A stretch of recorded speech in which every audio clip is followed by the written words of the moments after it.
Welcome. Tonight, we journey to a time when there were no forests, a time before trees had yet claimed the earth, a time when colossal fungi ruled the world. This is a planet so different from our own, it feels like a scene from a science fiction film. We will explore everything from the 100-year mystery that divided the scientific community to how these strange structures shaped the planet and why, in the end, they vanished from the stage. So, before you get comfortable, take a moment to like the video and subscribe, but only if you genuinely enjoy what I do here, and let me know in the comments where you're tuning in from and what time it is for you. It's always fascinating to see who is joining us from around the world. Now, dim the lights, maybe turn on a fan for that soft background hum, and let's ease into tonight's journey together. When you think of a prehistoric landscape, your mind likely conjures images of giant dinosaurs, rumbling volcanoes, and lush green jungles thick with giant ferns. But the world I am taking you to tonight is far older and far stranger. We are going back about 420 million years to the Silurian and Devonian periods. Life on land was just taking its first tentative steps out of the oceans. There was not yet a single tree, no flowers, no grass.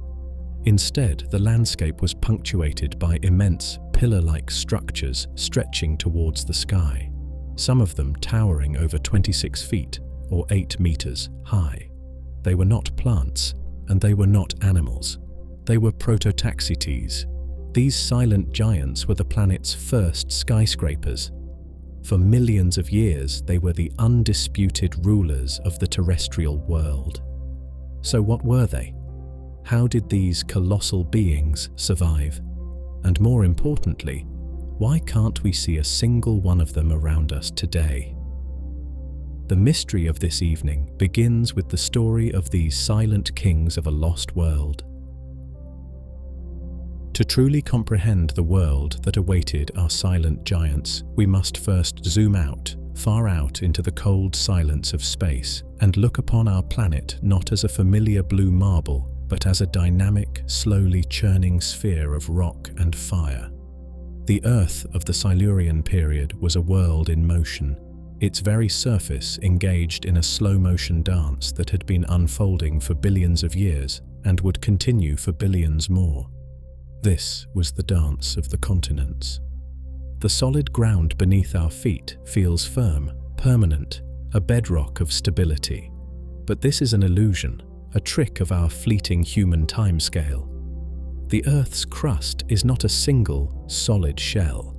It is a cracked and broken puzzle of immense plates, some the size of entire oceans, floating upon a sea of semi-molten rock called the mantle. Driven by the planet's internal heat, these plates are in constant, imperceptible motion, drifting at roughly the same speed your fingernails grow.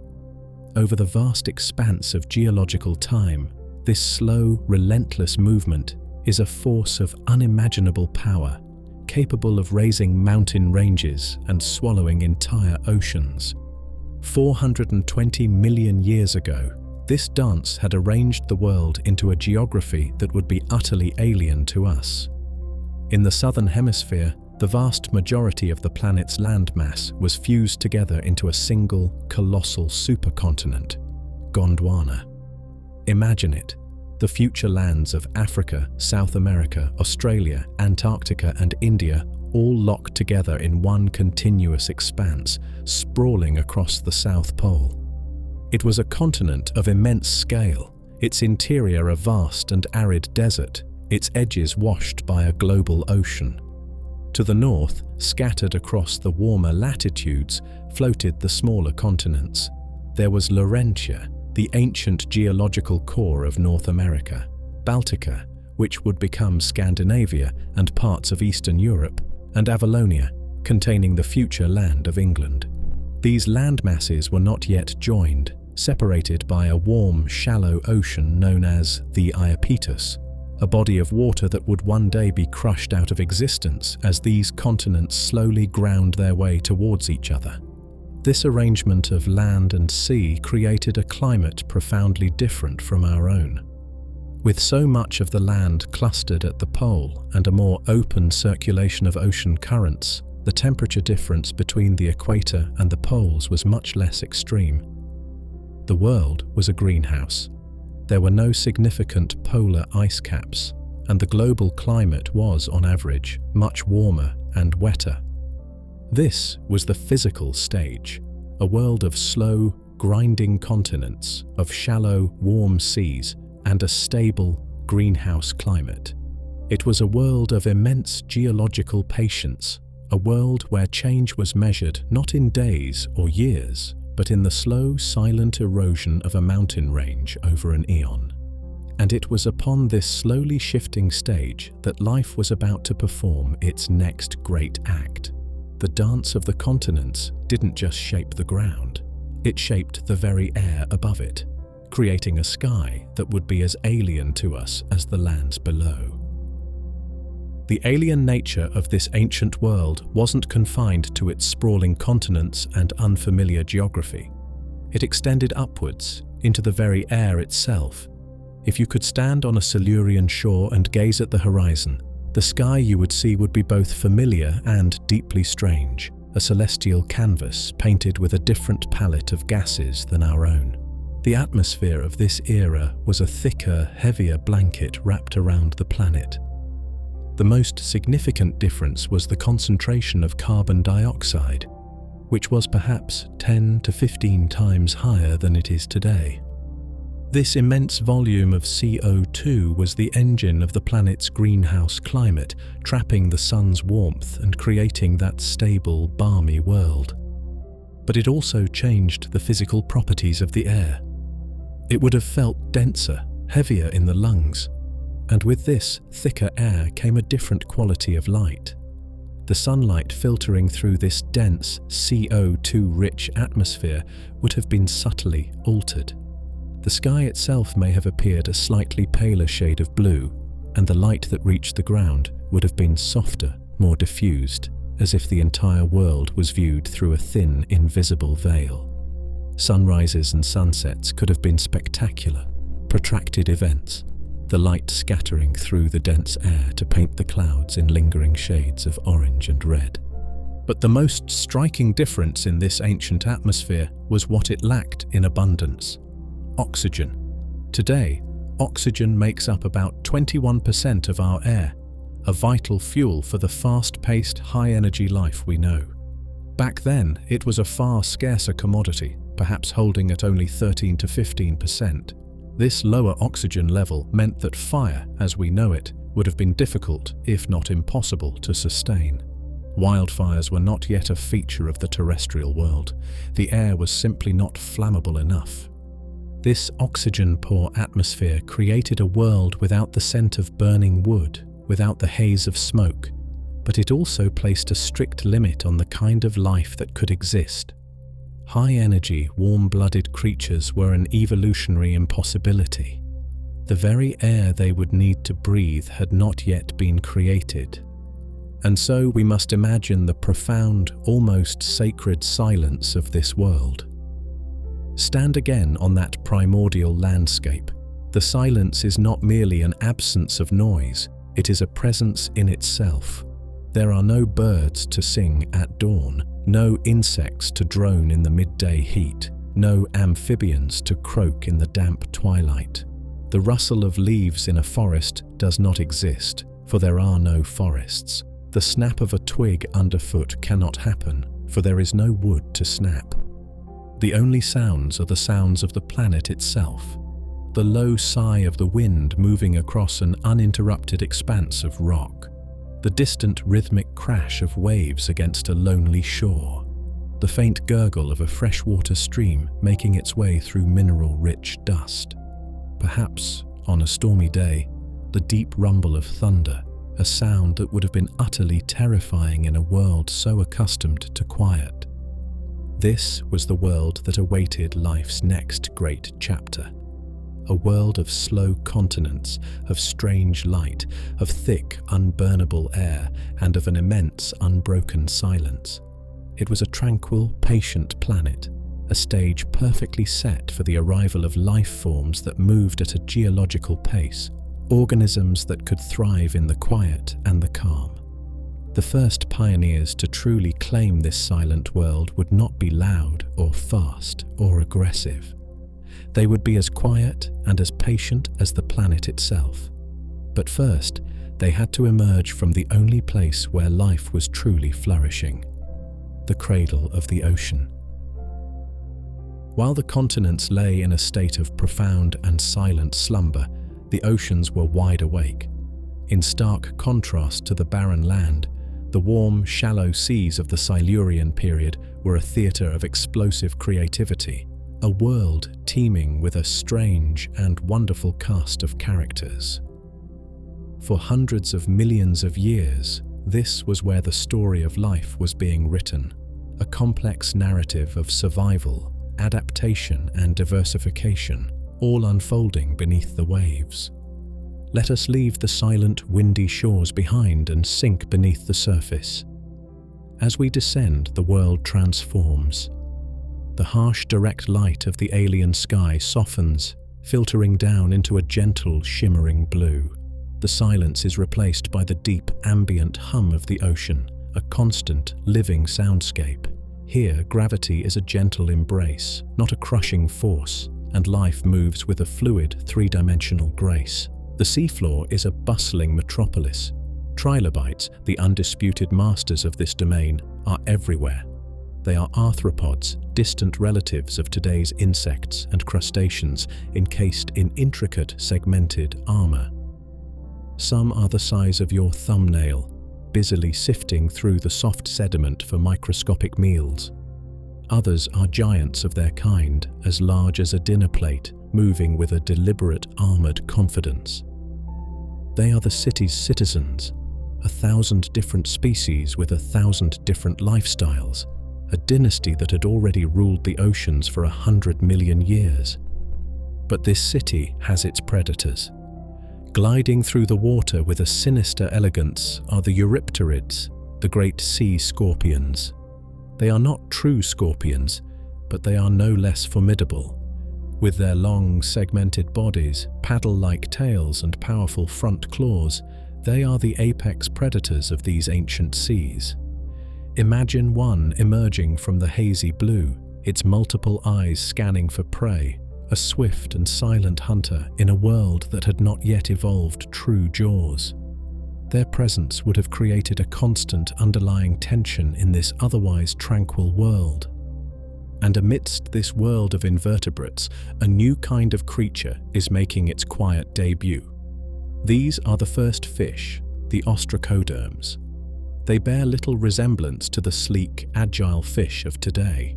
They are slow, clumsy, and heavily armored, their bodies covered in thick plates of bone that act as a defense against the Eurypterids. They have no jaws. Instead, they possess a simple, circular mouth, which they use to vacuum up organic debris from the seafloor. They are the underdogs, the humble beginnings of a lineage that would one day produce the great sharks, the colourful reef dwellers, and eventually the amphibians that would crawl onto land. The distant ancestors of us all. This entire ecosystem is built around vast, intricate reef systems. But these are not the coral reefs we know. They are built by more ancient life forms, stony sponges called stromatoporoids and delicate, lace-like colonies of bryozoans. These reefs form sprawling, complex structures, providing endless nooks and crannies for smaller creatures to hide, to hunt, and to live. This was a world in a state of beautiful, intricate balance. A planet where life, for a time, was almost entirely an aquatic affair. The oceans were the whole show, the stage, the actors, and the audience. And for a very long time, it seemed as if it might stay that way forever. But the lure of the empty continents, those vast, unclaimed territories baking under a foreign sun, was becoming an irresistible evolutionary pull. Life was about to venture out of its cradle, and the first whisper of a new world was about to be heard upon the shore. The transition from the vibrant, crowded ocean to the silent, empty continents was one of the most pivotal moments in the history of life. Yet it happened without witness and without fanfare. It was not an invasion. It was a slow, creeping colonization undertaken by the humblest of organisms. The land was a world of immense promise, but to the life forms born and raised in the gentle chemistry of the sea, it was a brutal and unforgiving frontier. Imagine the perspective of these first pioneers. For an organism evolved in water, the land was a desert.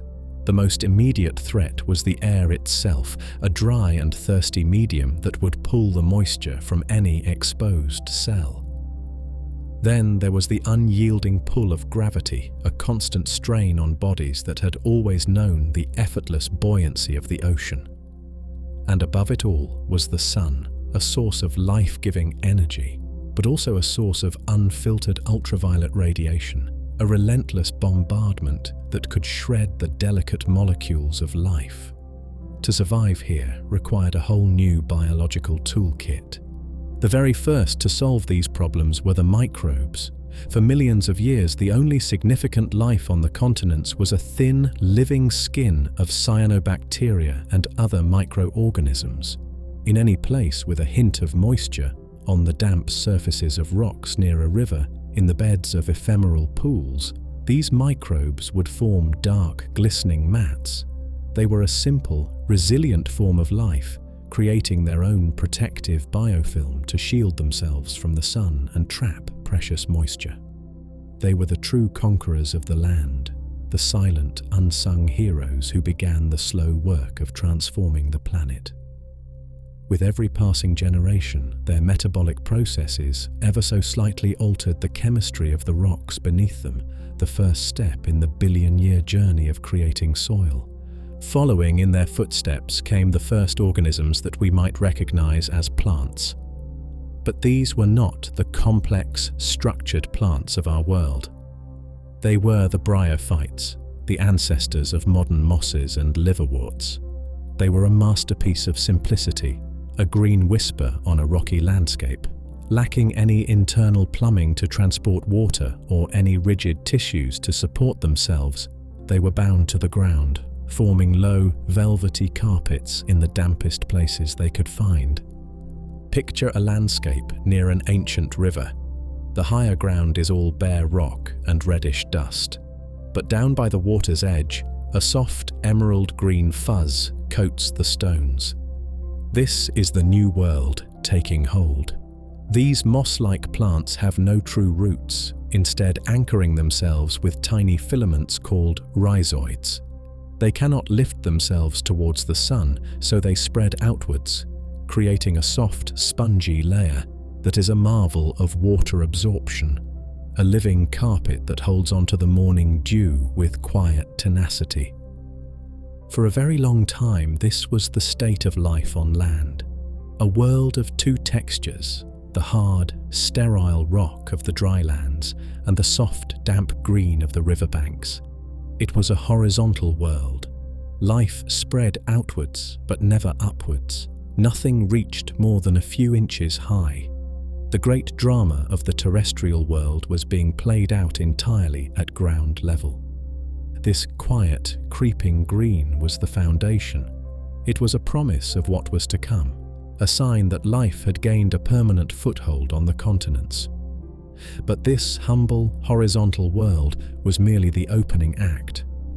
The stage was now set, the soil was being slowly prepared, and the atmosphere was being gently conditioned. Something new was coming. An evolutionary leap was about to occur that would break the tyranny of the horizontal plane and reach for the sky itself, introducing a new kind of giant to a world that had never known one. The age of the whispers was about to end, and the age of the enigma was about to begin. For hundreds of millions of years, the silent giants slept, their memory encased in layers of slowly hardening sediment. The world above them transformed beyond recognition. The continents continued their slow, grinding dance. The first forests rose and fell. Dinosaurs came and went in a rain of thunderous footsteps. Ice ages advanced and retreated, sculpting the land with glaciers. And finally, on a tiny, recent sliver of the geological timescale, a new kind of consciousness emerged, one that would learn to look back, to question, and to read the history written in the rocks. The age of humanity had begun, and with it, the age of discovery. The story of Prototaxites' re-emergence into the world begins in the 19th century, an age crackling with the energy of steam and steel, and a fervent, almost obsessive curiosity about the natural world. This was the era when science, as we know it, was coming into its own. In the dusty halls of new museums and the gas-lit studies of London, Paris, and Montreal, the great questions of existence were being debated with a passion that would redefine our place in the universe. Paleontology, the study of ancient life, was a young and boisterous science. In the American West, rival fossil hunters were engaged in the Bone Wars, a frantic and often bitter race to unearth the colossal skeletons of dinosaurs. In England, the work of Mary Anning had revealed the strange sea dragons of the Jurassic. And most profoundly, Charles Darwin had just published On the Origin of Species, a book that would shake the foundations of biology and theology, suggesting that all life was connected by a vast, branching tree of ancestry. It was in this intellectual ferment that the concept of deep time truly took hold of the human imagination. For the first time, scientists were beginning to grasp the vertigo-inducing scale of Earth's history. The world was not thousands, but hundreds of millions, even billions of years old. The rock layers beneath their feet were the pages of a great stone book, and a new generation of explorers, the geologists and paleontologists, were learning how to read its ancient text. These were not the specialized, lab-coated scientists of today. They were often gentlemen naturalists, rugged individuals who were as comfortable on a wind-swept cliff face with a rock hammer as they were in a university lecture hall. They were driven by a profound sense of wonder, a desire to map out the history of life, to find the first of everything, the first fish, the first reptile, the first flower. And in their search for the origins of the plant kingdom, their attention was drawn to the ancient, fossil-rich rocks of the Devonian and Silurian periods. They knew that somewhere in these layers lay the secret to how life first conquered the land. They were searching for the ancestors of the great forests, the first humble plants to rise from the microbial mats and claim the continents. They were looking for a beginning. They had no idea that what they would find was not a beginning, but the end of a long-forgotten kingdom. And it was into this world of grand ideas and rugged exploration that our story's first human protagonist steps, a man of science and faith, a geologist with a passion for the ancient history of his homeland.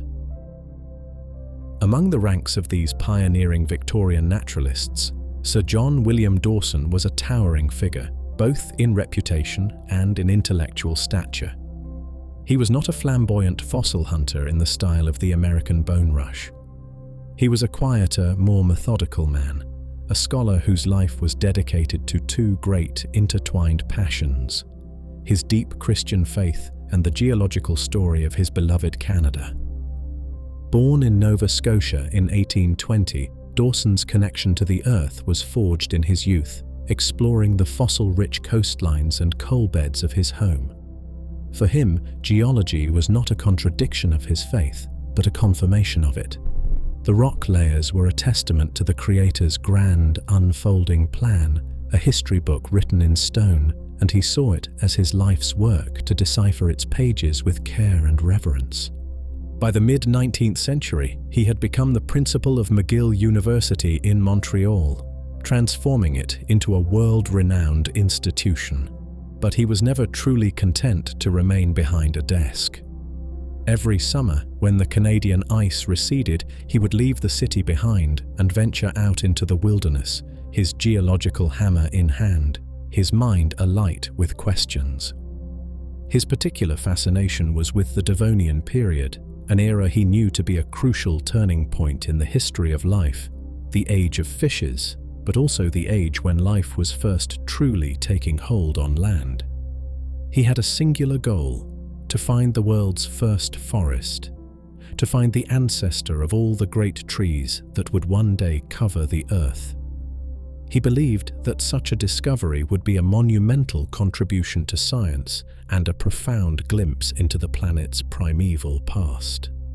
And so, in the late 1850s, his quest brought him to the Gaspé Peninsula in Quebec.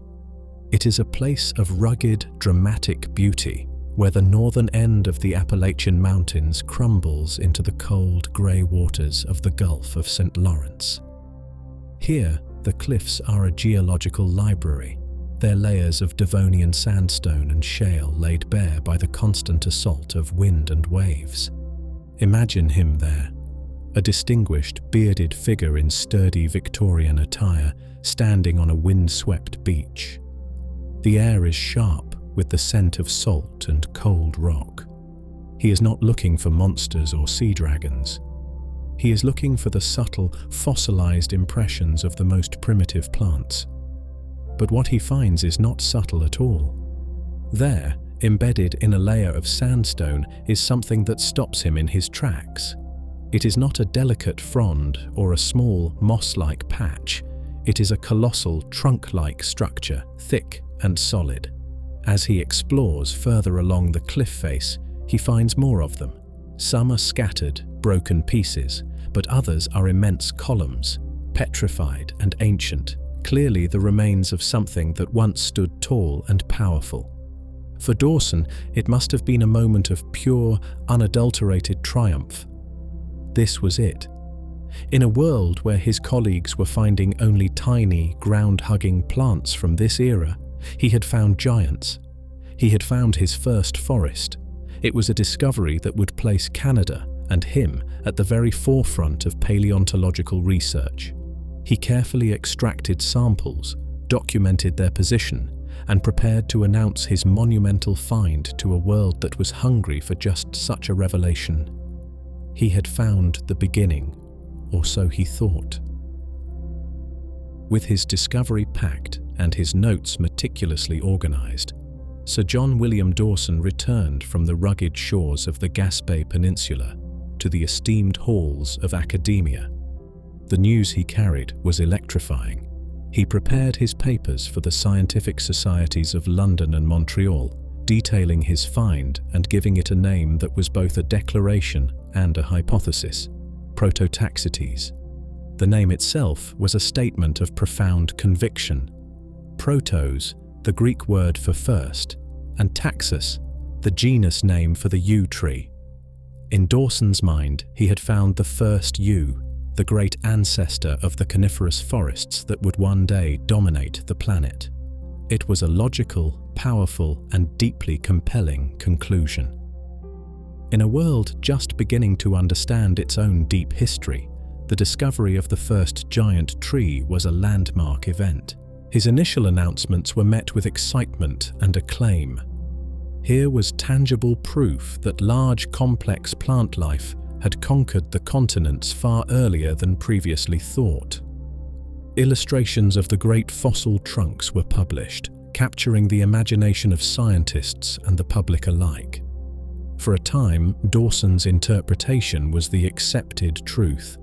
But even as he received praise, Dawson himself harbored a quiet, nagging dissonance. The thrill of the initial discovery was slowly being replaced by the meticulous and often frustrating work of scientific analysis, and the closer he looked at his specimens, the more they defied the very category he had placed them in.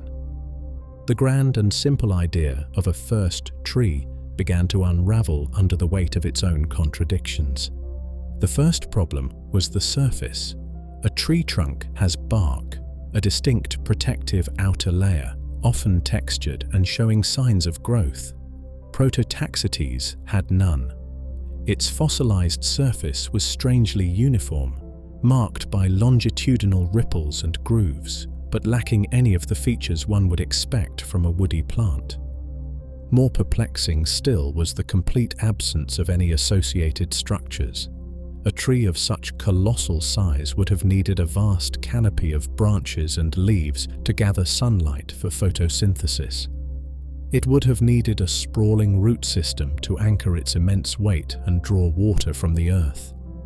Yet, despite searching the surrounding rock layers with tireless dedication, Dawson could find no trace of these essential components. There were no fossilized branches, no petrified leaves, not a single hint of a root. He had found a trunk, and only a trunk. It was a biological impossibility, like finding the engine of a car with no wheels, no chassis, and no fuel tank. The deepest mystery, however, lay within. When Dawson prepared thin, translucent slices of the fossil to examine under his microscope, the contradiction became absolute. He expected to see the orderly, cellular architecture of wood, the distinct hollow tubes of vascular tissue, the faint but unmistakable lines of annual growth rings that mark the passing of the seasons. What he saw instead was a chaotic, alien landscape. The entire structure was composed of a dense, interwoven mass of microscopic tubes and tangled filaments, unlike any wood he had ever seen. He had discovered a giant that stood like a tree, but it lacked bark, branches, leaves, or roots, and its internal structure was a biological enigma. Dawson, a man of profound intellectual honesty, acknowledged these problems in his writings. He had given his discovery a name, but he could not fully explain its nature. He had presented the world with an answer, the first tree, but wrapped inside that answer was an even deeper and more enduring mystery. He had opened a door to the deep past, only to reveal a puzzle that would take more than 100 years and a complete revolution in scientific thinking to solve. With the contradictions of the first tree hypothesis laid bare, the enigma of Prototaxites was no longer Dawson's private puzzle. It was now a public and persistent problem for the entire scientific community. The fossil was too big and too common to be ignored, yet it refused to fit neatly into any known biological category. And so, for the better part of a century, the debate evolved into a slow intellectual tug-of-war as scientists proposed new and sometimes radical theories to try and give this ancient giant a home. If it wasn't a tree, what was it? The first major challenge to Dawson's idea came from the other side of the Atlantic. The British botanist William Carruthers, a contemporary of Dawson, looked at the same microscopic evidence, that chaotic mass of interwoven filaments, and saw something entirely different. He saw seaweed. In the 1870s, he formally proposed that Prototaxites was a colossal form of marine algae. The theory was elegant and, for a time, quite convincing. It neatly solved the most glaring problems of Dawson's hypothesis. Algae lack the complex internal plumbing and woody structure of trees, which perfectly matched the fossil's anatomy. One could easily imagine these immense rubbery columns growing in vast submerged forests in the shallow coastal waters, tethered to the seafloor. Storms would then rip them from their moorings, washing them ashore in great tangled masses where they would be buried by river sediment and preserved. For a while, this idea gained considerable traction. It provided a plausible identity for a creature that otherwise made no botanical sense. But this theory too collided with a hard geological reality. As more and more specimens of Prototaxites were discovered around the world, from Canada to Germany, from Scotland to the United States, a consistent pattern emerged. The rocks in which they were found were overwhelmingly terrestrial. They were the hardened mud of ancient river floodplains, the sandstone of inland basins, and the silt of freshwater lakes. They were not, with very few exceptions, the deposits of a marine environment. The giant was a creature of the land. The seaweed theory, for all its anatomical elegance, was sunk by the evidence of the rocks themselves. With the plant and algae theories both facing major contradictions, a third, more complex idea began to take shape. Perhaps Prototaxites was not a single organism, but a partnership. Some scientists proposed that it could be a giant lichen. In the natural world, a lichen is a composite organism, a symbiotic alliance between a fungus, which provides structure and absorbs nutrients, and a population of algae or cyanobacteria, which provide energy through photosynthesis. This was an ingenious compromise. It could account for the fungal-like filaments that so confused Dawson, while also providing a clear explanation for how such a massive organism, lacking leaves, could generate its own food. A lichen of this scale would have been a self-contained, self-sufficient ecosystem, a living tower powered by the sun. The idea was compelling, a neat and tidy solution to the puzzle. Yet it too suffered from a critical flaw, a lack of direct proof. For the lichen hypothesis to be true, paleontologists would need to find the fossilized remains of the photosynthetic partners, the tiny, distinct cells of algae trapped within the fungal matrix of the fossil. And despite decades of searching, no one could definitively identify them. The evidence simply wasn't there. And so, the debate settled into a long, unresolved stalemate. Prototaxites became a scientific ghost, an organism without a kingdom. It was classified by some as a problematicum, a formal term for fossils of unknown affinity. It sat in the quiet, dusty drawers of museum collections around the world, a silent, colossal question mark. The more it was studied, the deeper the mystery became. To solve it, science would have to wait. It would have to wait for new technologies, for new ways of seeing, and for a new generation of scientists bold enough to propose an idea that, at first, seemed the most outlandish of all. For the better part of a century, the enigma of Prototaxites sat in a kind of scientific limbo. The debates had grown old, the theories had been exhausted, and the giant fossil remained a stubborn, unclassifiable outlier. The world changed, science marched on, and the mystery was largely relegated to the footnotes of paleontological textbooks. A new breakthrough would require not just a new idea, but a new level of precision, a way of seeing that could cut through the confusion of the past. It would require patience and a mind willing to look at the evidence without the baggage of 100 years of assumptions. That mind belonged to Francis Huber. A paleobotanist at the prestigious Smithsonian Institution's National Museum of Natural History in Washington, D.C., Huber was a man perfectly suited to a puzzle that demanded meticulous, almost monastic dedication. He was not a seeker of grand, sweeping theories, but a master of the microscopic, a scientist who found truth in the smallest of details.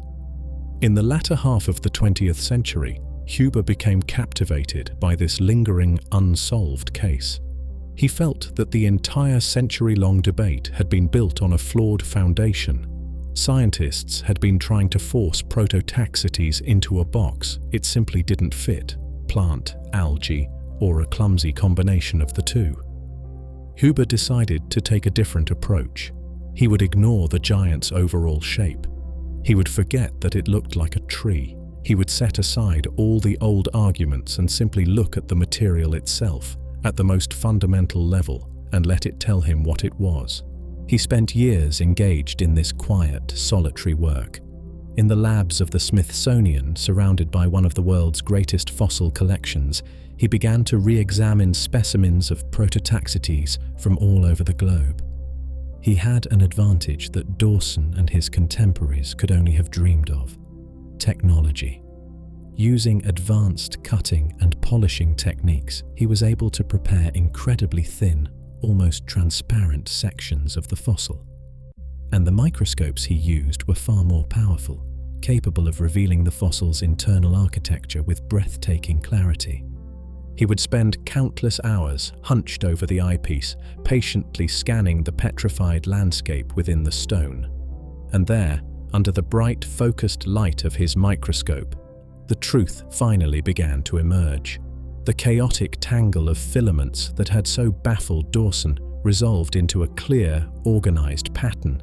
These were not the collapsed, disorganized cells of a primitive plant.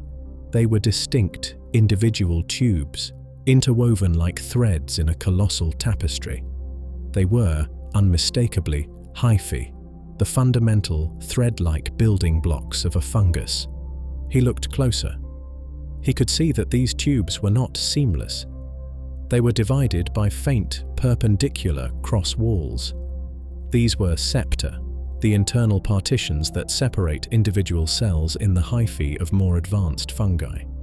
It was a detail so fine, so subtle, that it had been missed or misinterpreted for generations.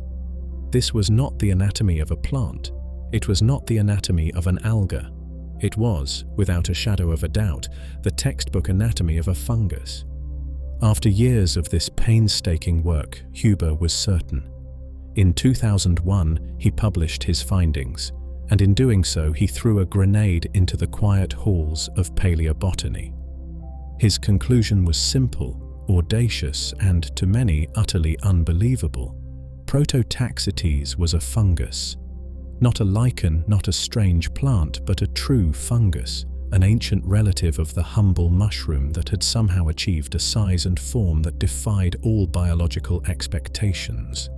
The theory was radical. It was like finding a fossil of an insect the size of a whale. It answered the 100-year-old anatomical mystery perfectly, but it created an even bigger ecological one. How could a soft-bodied, decomposing organism grow to the size of a tower? How could it support its own immense weight? Huber had provided the what, but he had opened a Pandora's box of how. His theory, while anatomically perfect, was so biologically strange that it needed more. It needed a final, definitive piece of evidence, a proof so fundamental that it could not be denied. That proof would come from the fossil's invisible atomic ghost. Francis Huber's microscope had revealed the truth of the fossil's anatomy, but to convince a skeptical world, the case needed evidence that went deeper than form and structure. It needed proof that was elemental, a signature written not in cells but in atoms.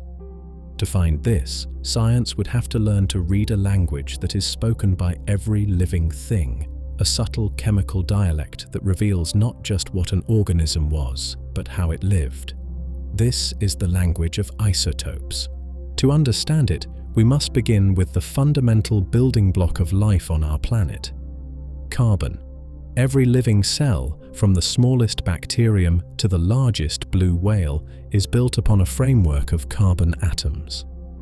Carbon is life's great Lego brick. But here is the secret that would unlock the Prototaxites mystery. Not all of these bricks are identical. In the atomic world, the identity of an element is determined by the number of protons in its nucleus. Every carbon atom in the universe has 6 protons. That is what makes it carbon. But the number of neutrons, the other particles in the nucleus, can vary. Think of it like 2 books with the exact same title and story, but one is printed on slightly thicker, heavier paper. They are fundamentally the same book, but one has a little extra weight. The vast majority of carbon on Earth is a light, stable version called carbon-12, with 6 protons and 6 neutrons. But scattered among it is a rarer, slightly heavier cousin called carbon-13, which has an extra neutron. Both are stable, both are carbon. But that tiny difference in mass is the key, because it turns out that different kinds of life have a distinct preference, a chemical bias, for one over the other. Plants and other organisms that perform photosynthesis are the great producers of the world. They build their bodies from scratch, using sunlight as their energy source. They do this by pulling their carbon directly from the carbon dioxide in the atmosphere. And in this process, they are remarkably picky. Grabbing and processing the lighter carbon-12 is energetically easier than grabbing the heavier carbon-13. And so, plants consistently build their tissues with a higher proportion of the lighter carbon. It is their telltale chemical signature, a clean and predictable fingerprint that says, "I make my own food from the air." But fungi are not producers. They are consumers. They do not get their carbon from the atmosphere. They get it by breaking down and absorbing the organic matter around them, the dead microbes, the decaying plant matter, the entire complex buffet of the ecosystem. They are not picky at all. Their bodies are built from the carbon of the countless different things they have consumed. As a result, their chemical signature is a messy, varied average of their diet. It is an inconsistent fingerprint that says, "I eat other things for a living." This subtle atomic difference provided the ultimate test. The hypothesis was simple and beautiful. If Prototaxites was, as Dawson had believed, a giant tree, or as others had argued, a giant lichen powered by photosynthesis, then its fossilized tissues should bear that clean, consistent fingerprint of a photosynthesizer, a distinct preference for light carbon. But if Huber was right, if it was indeed a colossal fungus feeding on the diverse organic mat of the ancient world, its signature would be all over the place. Different specimens, living in different locations and eating different things, would show wildly different carbon ratios. The stage was set for a final definitive experiment. All that was needed was a team with the right tools, a machine capable of weighing individual atoms from a 400 million-year-old fossil, and in doing so, forcing this silent giant to finally confess its true identity. The answer was waiting, not in a cliff face in Canada, but in a quiet, modern laboratory in Chicago. The final act of this 100-year-old detective story would not play out on a windswept Canadian cliffside, but in the quiet, climate-controlled laboratories of the University of Chicago. Here, in the hallowed halls of a modern research institution, the atomic ghost of Prototaxites would finally be summoned and forced to give its chemical confession. The intellectual pilgrimage was led by a geophysicist named C. Kevin Boyce. He was a scientist who looked at the deep past not just through the shape of fossils, but through their chemical essence. Working in collaboration with Francis Huber and others, he brought a new set of tools and a new perspective to the ancient puzzle. They were no longer asking what the giant looked like, but what it had for lunch 420 million years ago. The instrument that would serve as the judge and jury in this final trial was the mass spectrometer. It is a machine of incredible precision, a technological marvel capable of doing something that sounds like science fiction. It weighs individual atoms. The process began with painstaking care. Tiny samples, some no larger than a grain of sand, were drilled from the fossilized hearts of Prototaxites specimens. For comparison, they did the same with the small primitive plants that were found fossilized in the same rock layers, the known photosynthesizers of that ancient world. Each of these dust-like samples was then vaporized, turning the solid stone into a hot gas.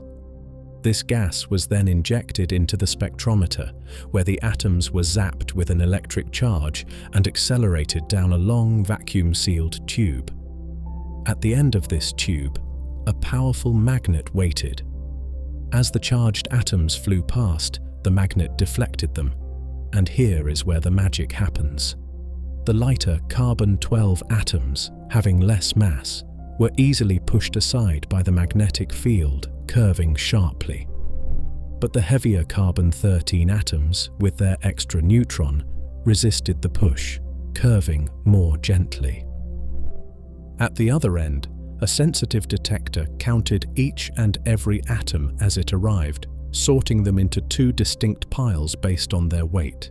It was the ultimate chemical sorting machine. Imagine the quiet hum of the laboratory, the focused attention of the scientists as the first data points began to appear on a computer screen. First, they ran the samples from the known primitive plants. The results were exactly as predicted. A clean, consistent signal. The vast majority of the carbon was the lighter carbon-12.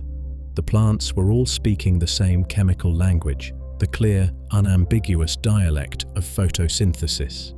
Then it was time for Prototaxites. The sample was injected, the atoms were vaporized, accelerated, and sorted. And as the data began to populate the screen, the century-long debate came to an instant and silent end. The results were not a clean, neat line. They were a wild, scattered plot. Some samples were rich in the heavier carbon, others were poor. The signature was messy, inconsistent, and incredibly varied. It was the chemical fingerprint of an organism with a diverse and complicated diet. It was the signature of a consumer, a decomposer, a heterotroph. It was the signature of a fungus. There was no grand shout of "Eureka" in that quiet Chicago lab. It was a moment of deeper, more profound satisfaction. A quiet nod of confirmation. A puzzle passed down through generations of scientists had finally been solved. The verdict was in, delivered by the atoms themselves. Huber had been right. Dawson's first tree was a fungus. The enigma was finally laid to rest. The longest-running identity crisis in the history of paleontology was over. But in solving this mystery, the scientists had opened the door to an even greater one.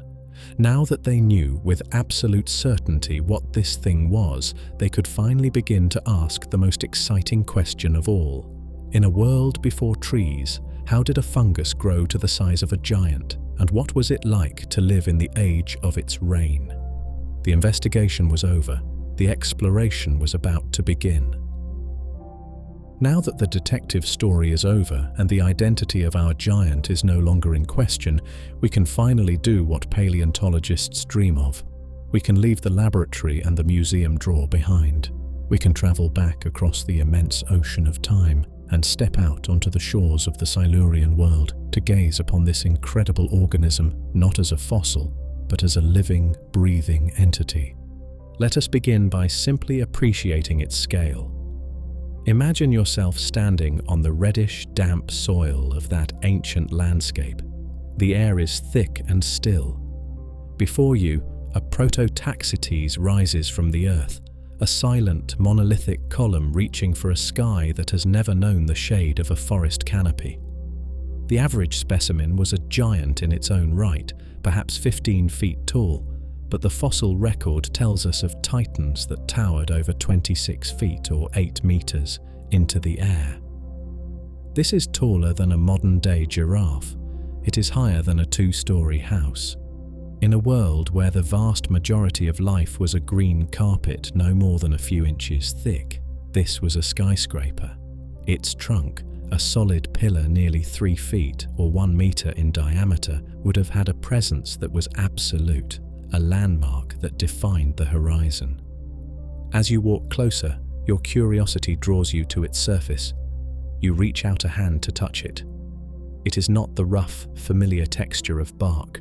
There is no peeling, no woody grain. The surface is likely much stranger. Perhaps it was firm and smooth, cool to the touch like polished stone, or maybe it was subtly rippled, with vertical grooves running its entire length, hinting at the bundled mass of fibers within. Its color was not the vibrant green of a photosynthesizer, but the muted, subtle palette of the fungal kingdom, a ghostly pale gray, perhaps a creamy off-white, or a dark, mottled brown, stained by the minerals it drew from the earth. It was an organism that seemed almost geological, as if the land itself had risen up to greet the sky. But the true marvel of its anatomy was hidden from view. If you could see inside this colossal pillar, you would find none of the organized architecture of a tree. There is no heartwood or sapwood, no concentric growth rings to mark the passing of the seasons. The entire structure, from its core to its outer skin, was a masterwork of biological weaving. It was composed of countless millions of microscopic thread-like tubes, the hyphae. Imagine 1 billion strands of silk, some packed together under immense pressure at the core to create a dense, rigid column for support, while the filaments closer to the surface were more loosely arranged, perhaps tasked with absorbing moisture or exchanging gases with the thick, ancient air. And what gave this structure its incredible strength? How could a fungus, typically a soft and fleshy organism, support such a massive upright form against the relentless pull of gravity? The secret lies in a remarkable biological polymer called chitin. Chitin is a tough, durable, and surprisingly lightweight material. It is the same substance that forms the hard, protective exoskeletons of insects, the shells of crustaceans, and the sharp beaks of squid. Prototaxites was not built with the woody lignin of a plant. It was built with the same biological armor as a beetle or a crab. Its internal scaffolding of chitin-rich hyphae gave it the structural integrity to stand tall, perhaps for many decades, a slow-growing monument of fungal engineering. What was most alien about this giant, however, was what was missing. As your eyes scan the towering column, you see no branches reaching out to catch the light. You see no leaves to rustle in the wind. And as you look down at its base, where it meets the ground, you see no thick, woody roots digging into the soil.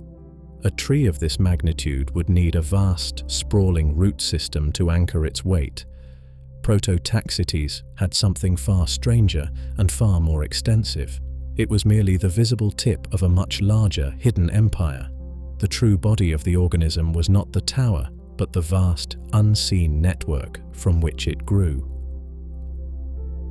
To understand the true nature of Prototaxites, we must perform a shift in our perspective.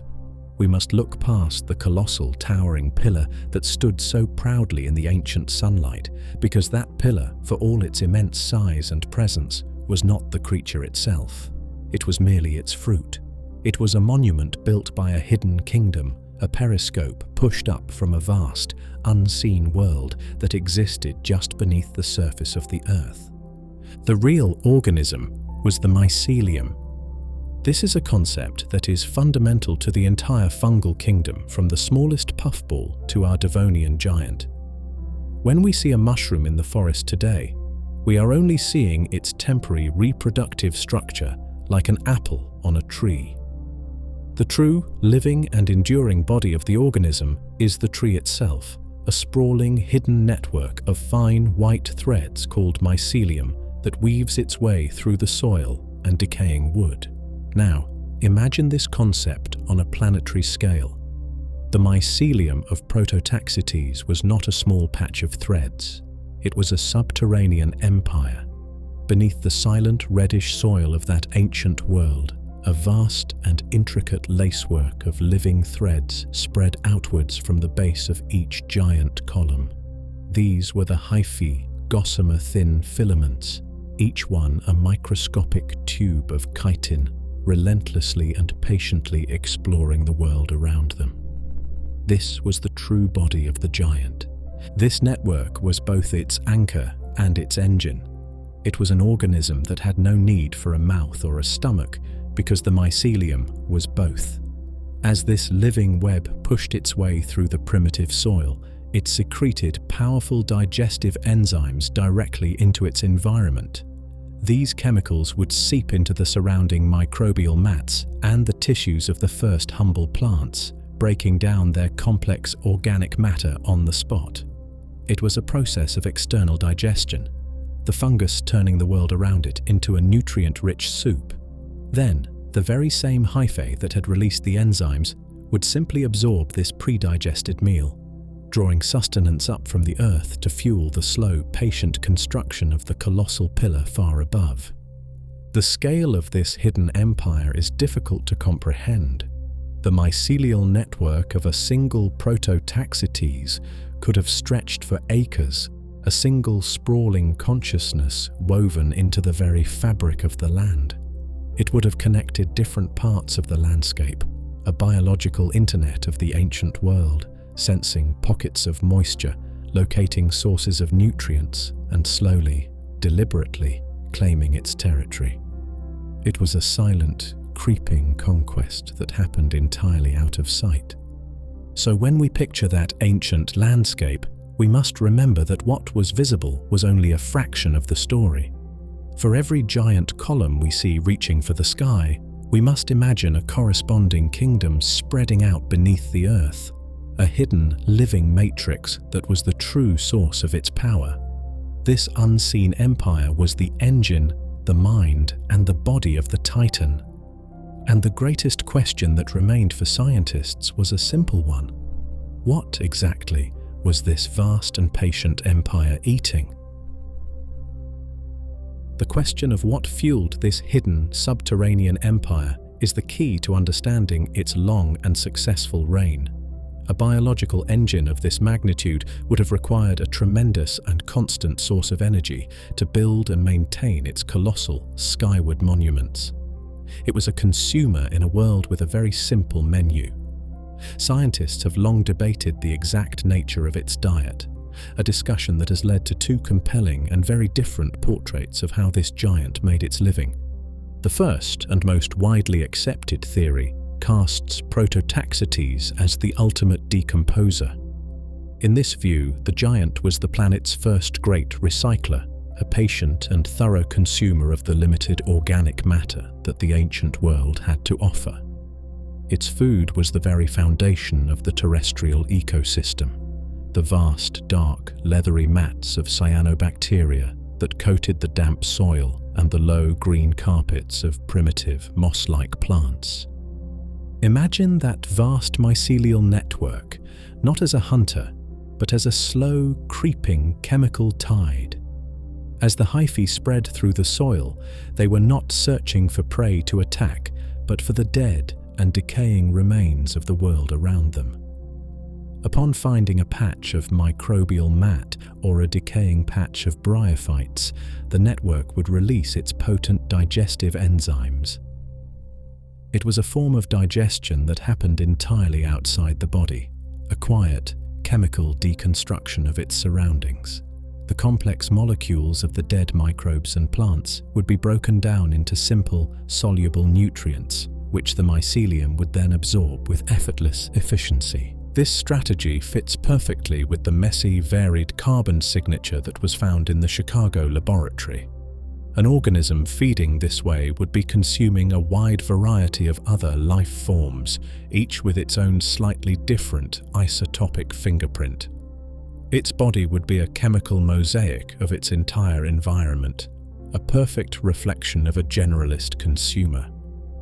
In this role, Prototaxites was not a predator, but the world's most important janitor, tidying up the landscape and liberating the nutrients locked away in dead tissue, making them available for future generations of life.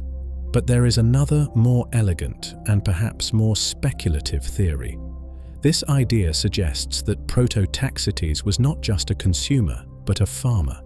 This is the symbiotic hypothesis, which envisions the giant not as a single organism, but as a colossal, walking ecosystem, a lichen of unimaginable scale. In this scenario, the towering fungal structure was not just an empty scaffold. It was a high-rise apartment building, its internal structure providing a safe and stable home for millions, perhaps billions, of microscopic tenants, tiny algae or cyanobacteria. The fungus would have been the perfect landlord. Its vast mycelial network would draw water and essential minerals from the soil, lifting them high up into the column. Here, protected from the harsh, dry air and bathed in the diffused light of the ancient sun, the photosynthetic partners would thrive. The deal was simple and mutually beneficial. The fungus provided the house, the water, and the raw materials. In return, the algae and cyanobacteria would perform photosynthesis, turning sunlight, water, and carbon dioxide into energy-rich sugars. They would then share a portion of this energy with their fungal host, providing it with a direct and constant source of food. It was a perfect partnership. If this were true, it would solve the energy problem.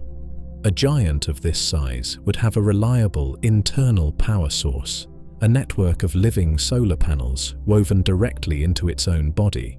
However, this theory has a significant challenge to overcome: the isotopic evidence.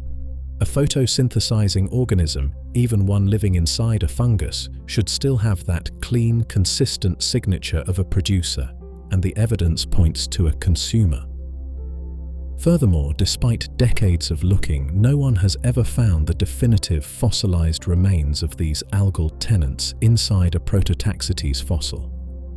And so the debate continues, a quiet mystery within a larger one. Was Prototaxites the world's greatest decomposer, patiently consuming the dead? Or was it the world's greatest symbiont, a living tower powered by the sun? Perhaps the truth lies somewhere in between. It may have been a master opportunist, primarily a decomposer, but capable of forming partnerships when the conditions were right. Whatever its exact strategy, it worked.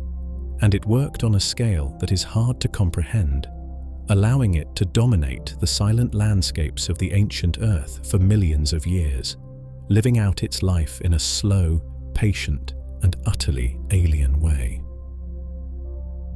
To truly understand this lost titan, we must now attempt the impossible. We must try to imagine the world from its perspective. It is a difficult task, for it had no eyes to see, no ears to hear, no mind to think as we do. Its experience of the world was one of pure, silent, and incredibly slow existence. So let us slow our own minds down, and for a few moments imagine what a day might have been like for a Prototaxites. Our day begins not with the sound of an alarm or the song of a bird, but with a slow, creeping warmth. As the ancient sun rises over the horizon, its pale, diffused light spills across the barren landscape. The giant fungus does not see this light, it feels it. The side of its colossal column facing the dawn begins to warm, a gradual and subtle shift in temperature. This warmth is perhaps the first signal of the new day, a silent and gentle awakening. As the sun climbs higher in the thick, hazy sky, the shadow of the giant begins to shorten and then to stretch in the opposite direction. This moving shadow is the only true motion the Prototaxites creates. A vast, dark hand sweeping silently across the ground like the gnomon of a colossal sundial. In the cool darkness of its moving shade, the primitive soil retains its moisture for a little longer. At its base, the tiny hidden world of the first terrestrial invertebrates, the mites and springtails, may begin to stir, venturing out from their fungal shelter to feed on the microbial mats. The giant is their universe, its shadow their moving oasis. But the titan itself remains perfectly still. It does not hunt, it does not seek, it simply is. Perhaps the weather changes. Clouds, heavy with moisture from the shallow seas, roll in from the coast. The first drops of rain begin to fall. We might imagine the sound, a soft patter against the strange, firm surface of the fungal pillar. The water, forming into rivulets, would trace the subtle, vertical grooves of its trunk, channeling down to the ground below. For the Prototaxites, this is not an inconvenience, it is a blessing. The rain is a life-giving drink, not for the column itself, but for the vast, thirsty empire hidden beneath the soil. As the ground becomes saturated, the mycelial network awakens, its countless threads absorbing the precious moisture, fueling the slow, patient work of digestion and growth. The sun sets. The warmth of the day radiates slowly away from the colossal trunk, and a deep planetary cold settles over the land. The world grows dark, but for the Prototaxites, the darkness is no different from the light. Its life is lived in the soil, in the patient chemistry of absorption, a process that continues day and night without pause. Days turn into weeks, weeks turn into seasons. The arc of the sun shifts in the sky. The rains come and go. The Prototaxites does not count the days, it simply endures them. Its true life is measured in a different currency: growth. A growth so slow it is entirely imperceptible to any observer. Slower than the erosion of a stone, slower than the creep of a glacier. Each day, perhaps, a few thousand new cells are added to its towering structure, another microscopic layer added to its monument, pushed upwards by the silent, relentless success of the mycelial engine below. This was its existence, a life of profound and patient stillness, lived on a geological timescale. It was a bridge between the living and the non-living, a creature that was more like a mountain than an animal, more like a growing crystal than a tree. For tens of millions of years, this was the rhythm of the dominant life form on Earth. A silent watch, a slow drink of rain, and an imperceptible reach for a sky that had never known a rival. While the great fungus itself lived a life of profound and monolithic stillness, the world at its base was a bustling, hidden metropolis of miniature life. The very presence of this giant, towering structure created something entirely new on the barren continents, a habitat. It was an island of sanctuary in a vast and hostile sea of rock and dust, and in its shadow, the first complex terrestrial ecosystem began to take shape. Imagine the landscape of the early Devonian world under the full glare of the ancient sun. The ground is a hard, cracked crust, baked by unfiltered ultraviolet radiation. Any moisture that falls is quickly stolen by the thirsty air. For a tiny, soft-bodied creature, this open landscape is a death sentence. But as you approach the base of a Prototaxites, the world changes completely. Here, in the cool, permanent shade cast by the colossal pillar, a different climate exists. The temperature is several degrees cooler.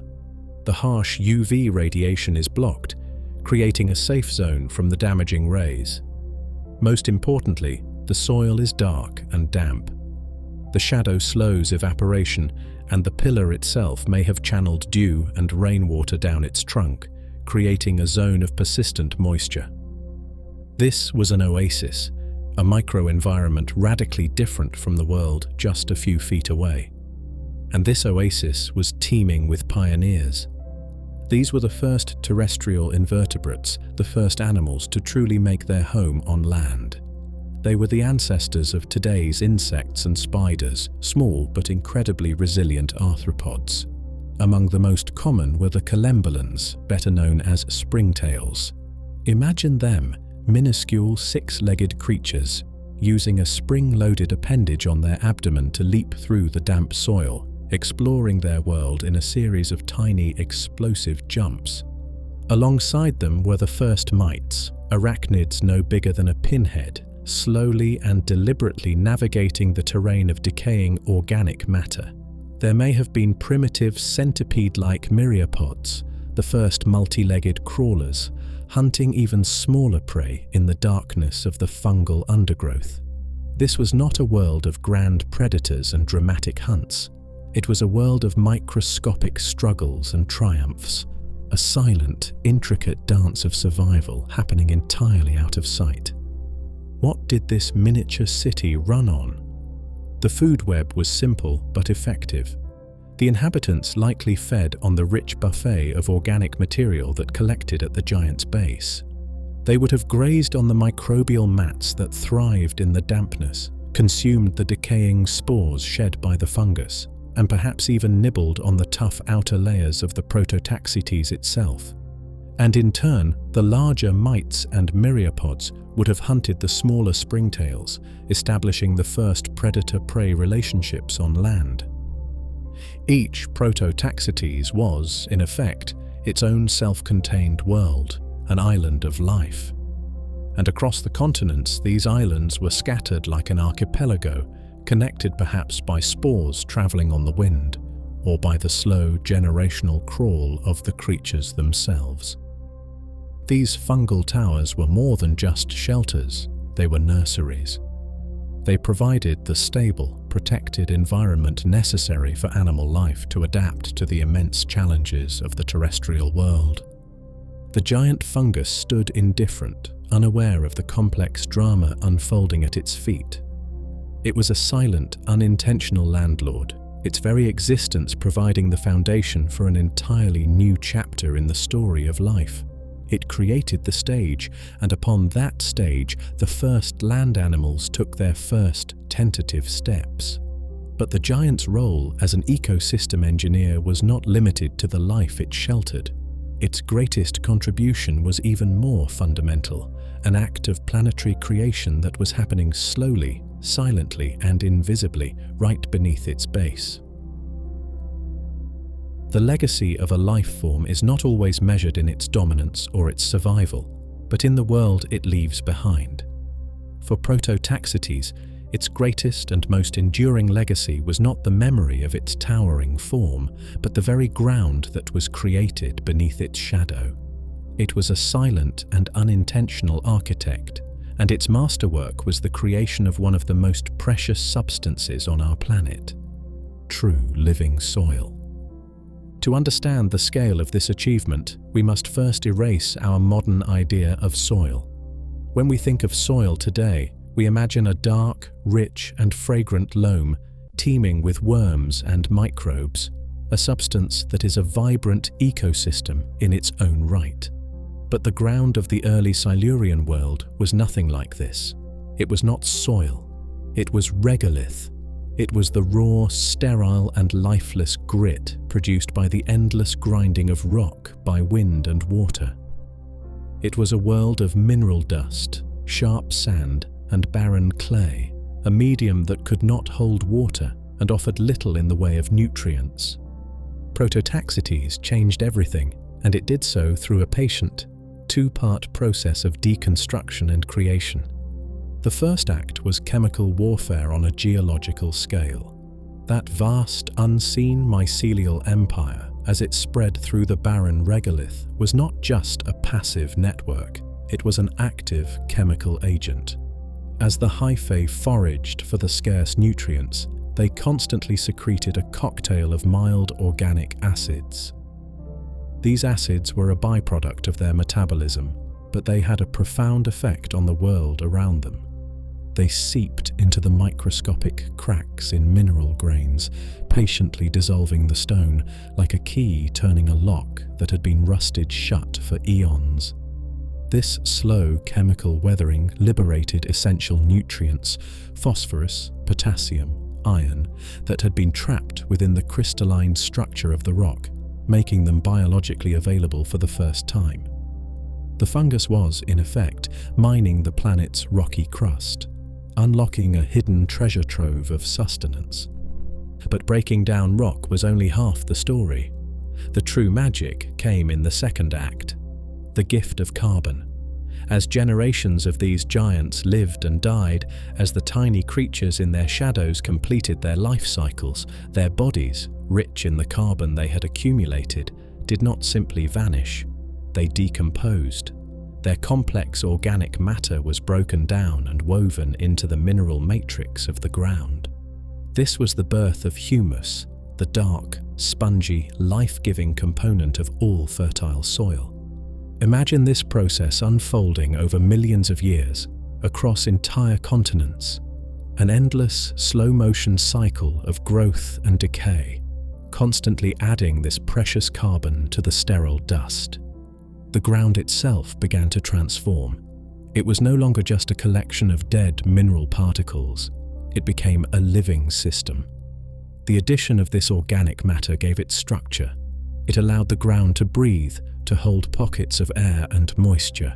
It turned the hard, sun-baked crust into a dark, crumbly and absorbent medium, a cradle, a womb, ready and waiting for a new kind of life.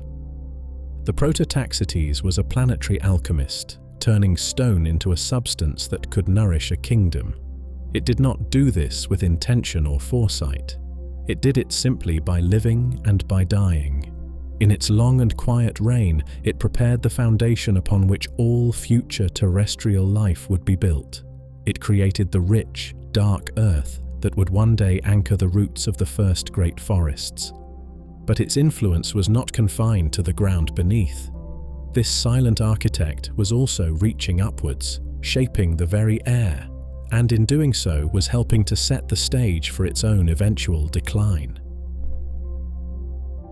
The influence of this silent architect was not only written in the dark, rich earth it created, but also in the vast, invisible ocean of air above it. For millions of years, Prototaxites did more than just stand upon the land. It was an active participant in the planet's great respiratory system, a slow, patient, and powerful engine that helped to fundamentally reshape the global atmosphere and climate. To understand this, we must remember the world in which it first arose. The sky of the early Devonian was thick with carbon dioxide, a potent greenhouse gas that wrapped the planet in a warm, stable blanket. This atmospheric warmth was essential for life's first forays onto land, but it was not a climate that could last forever. Prototaxites, in its quiet and unassuming way, became one of the key players in turning down the planet's thermostat. It did this by mastering the art of carbon sequestration. The concept is simple. All life is built from carbon. The colossal pillar of a Prototaxites and the vast mycelial empire beneath it was a massive storehouse of carbon, an organic vault built from the raw materials of its environment. The key to its atmospheric influence was what happened to that carbon when the giant's life came to an end. The first and most direct way it shaped the air was through simple burial. When a Prototaxites fell and was quickly covered by river sediment or volcanic ash before it could fully decompose, the immense quantity of carbon stored in its body was effectively taken out of the atmospheric system. It was removed from the planet's surface and locked away deep in the Earth's crust. Over geological time, this buried carbon would be compressed and transformed, becoming a permanent part of the rock layers. Every giant that was buried this way was a net withdrawal from the planet's carbon bank account, a small but significant step in reducing the greenhouse effect. But there was a second, more subtle and perhaps even more powerful mechanism at play. It was a process of geological alchemy that began in the soil. Remember the mild organic acids that the mycelium secreted to break down rock? This process of chemical weathering did more than just release nutrients.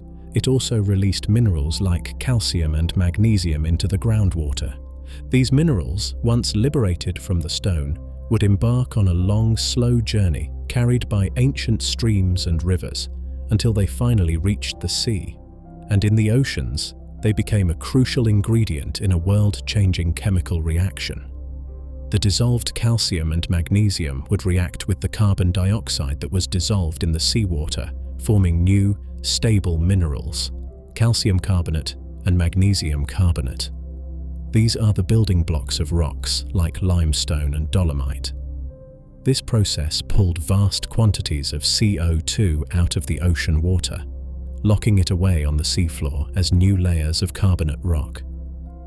And here is the beautiful part of the cycle. As the ocean's surface water became depleted of CO2, it was able to absorb more of it from the atmosphere to regain its equilibrium. It was a planetary scale chain reaction. The fungus weathers the rock on land, which allows the ocean to pull more carbon dioxide from the sky. Over millions of years, the cumulative effect of these two processes, direct burial and indirect mineral weathering, was staggering. Prototaxites was acting as a slow, patient, and highly effective carbon pump, helping to gradually cleanse the atmosphere of its excess CO2. The planet began to cool. The global greenhouse started to lose its intensity.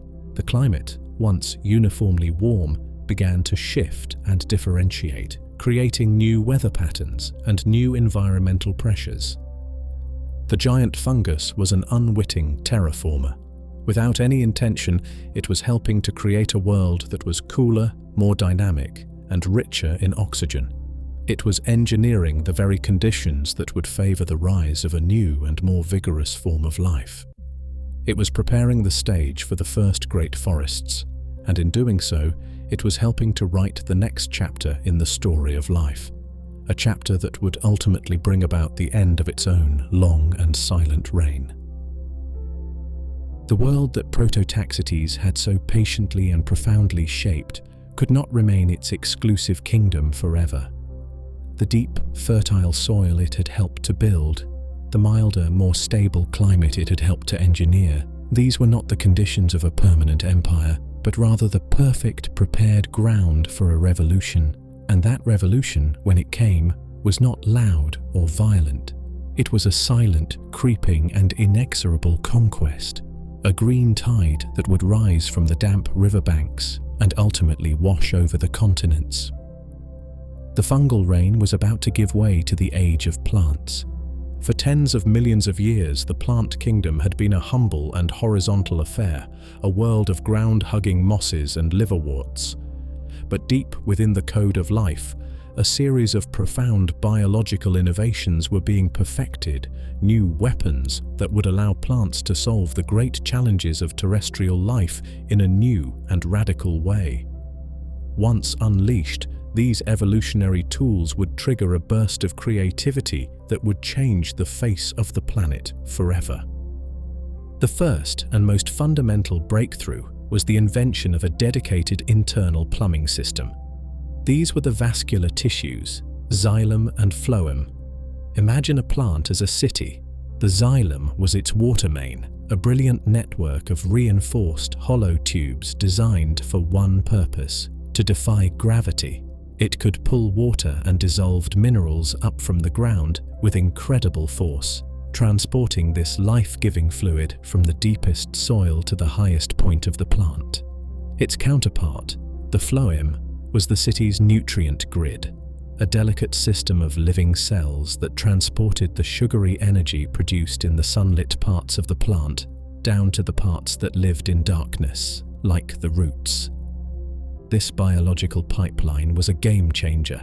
It freed plants from their bondage to the perpetually damp ground.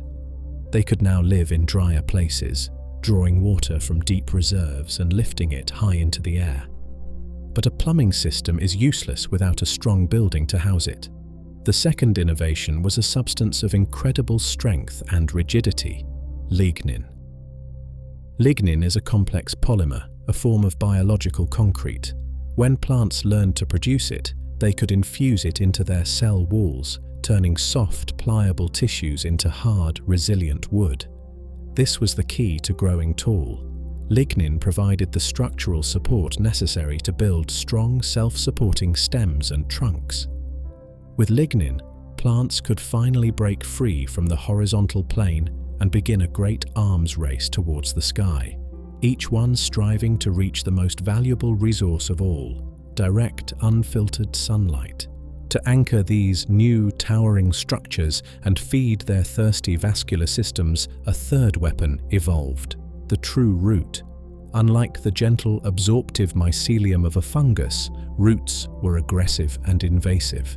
They were specialized organs designed to burrow deep into the soil with a powerful, seeking force, splitting rocks and gripping the earth with incredible tenacity. They were both a firm anchor against the wind and a highly efficient mouth, actively seeking out and absorbing pockets of water and nutrients with an efficiency the passive fungal network could not hope to match.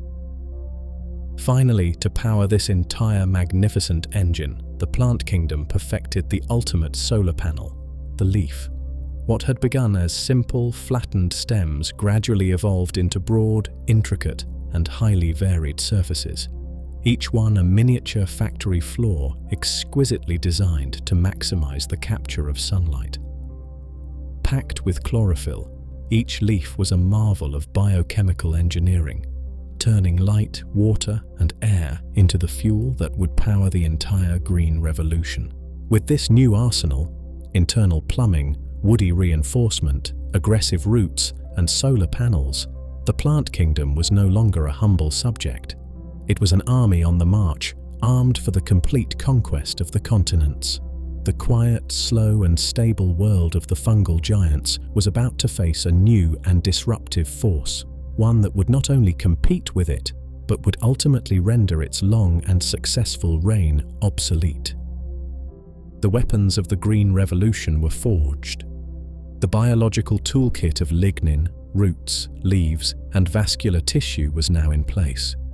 But these were just components, waiting for an organism to assemble them into a truly world-changing form. That organism, the warrior that would wield these new weapons to conquer the continents, was a plant known as Archaeopteris. It is a name that sounds like it might belong to a dinosaur or a primitive bird, but Archaeopteris was, in every meaningful sense, the world's first true tree. Appearing in the late Devonian period, it was a masterpiece of evolutionary engineering, a creature that combined the old world with the new. In its form, it was a biological chimera. It had the strong, woody trunk of a modern tree, capable of growing over 60 feet or nearly 20 meters high. Its trunk widened with each passing season, and its powerful root system anchored it deep into the newly formed soil. It was, from the ground up, a tree. But if you were to look up at its canopy, you would not see the familiar leaves of an oak or a maple. Instead, you would see that it was covered in delicate, feathery fronds, like the leaves of a giant fern. It was an organism of two worlds, the ancient world of the ferns and the new, emerging world of the great forests. But its true revolutionary power was not just in its size or its hybrid appearance, it was in its ambition. Archaeopteris was the first plant to form a true, multi-layered forest canopy. It did not grow in isolation. It grew in vast, dense groves that stretched for miles, its fern-like fronds interlocking high above the ground to create a continuous leafy roof over the world. And its method of reproduction was perfectly suited for global conquest. It did not produce seeds, which would evolve later. Instead, it reproduced by releasing spores. A single Archaeopteris tree could release trillions of these tiny, single-celled packets of genetic potential into the atmosphere. They were microscopic, almost weightless dust motes of life, an armada of tiny parachutes designed to travel for hundreds, even thousands of miles on the wind. This incredible dispersal ability allowed Archaeopteris to leapfrog across continents, to colonize new virgin territory with astonishing speed. Within a few million years of its appearance, it had become the dominant tree on the entire planet, from the equatorial regions to the subpolar latitudes. Imagine standing within one of these first forests. For the first time in Earth's history, the sky is no longer a constant, open presence. It is a distant ceiling, visible only in fractured, shimmering pieces through the dense canopy above. The direct, harsh glare of the sun is gone, replaced by a cool, dappled twilight that pervades the forest floor. The air itself is different here. It is cooler, more humid, and filled with a rich, complex perfume of damp earth, decaying fronds, and the subtle, woody scent of the trees themselves. And the silence has changed. The old, elemental silence of the wind against rock has been replaced by a new, living quiet. A quiet that is punctuated by the soft, rustling hiss of wind moving through millions of fern-like leaves and the gentle, occasional thump of a fallen frond landing on the soft ground. This was the new world, a world of shade, of humidity, of structure, of a living, breathing architecture. Archaeopteris was not just a plant, it was the architect of the shade and the creator of the canopy.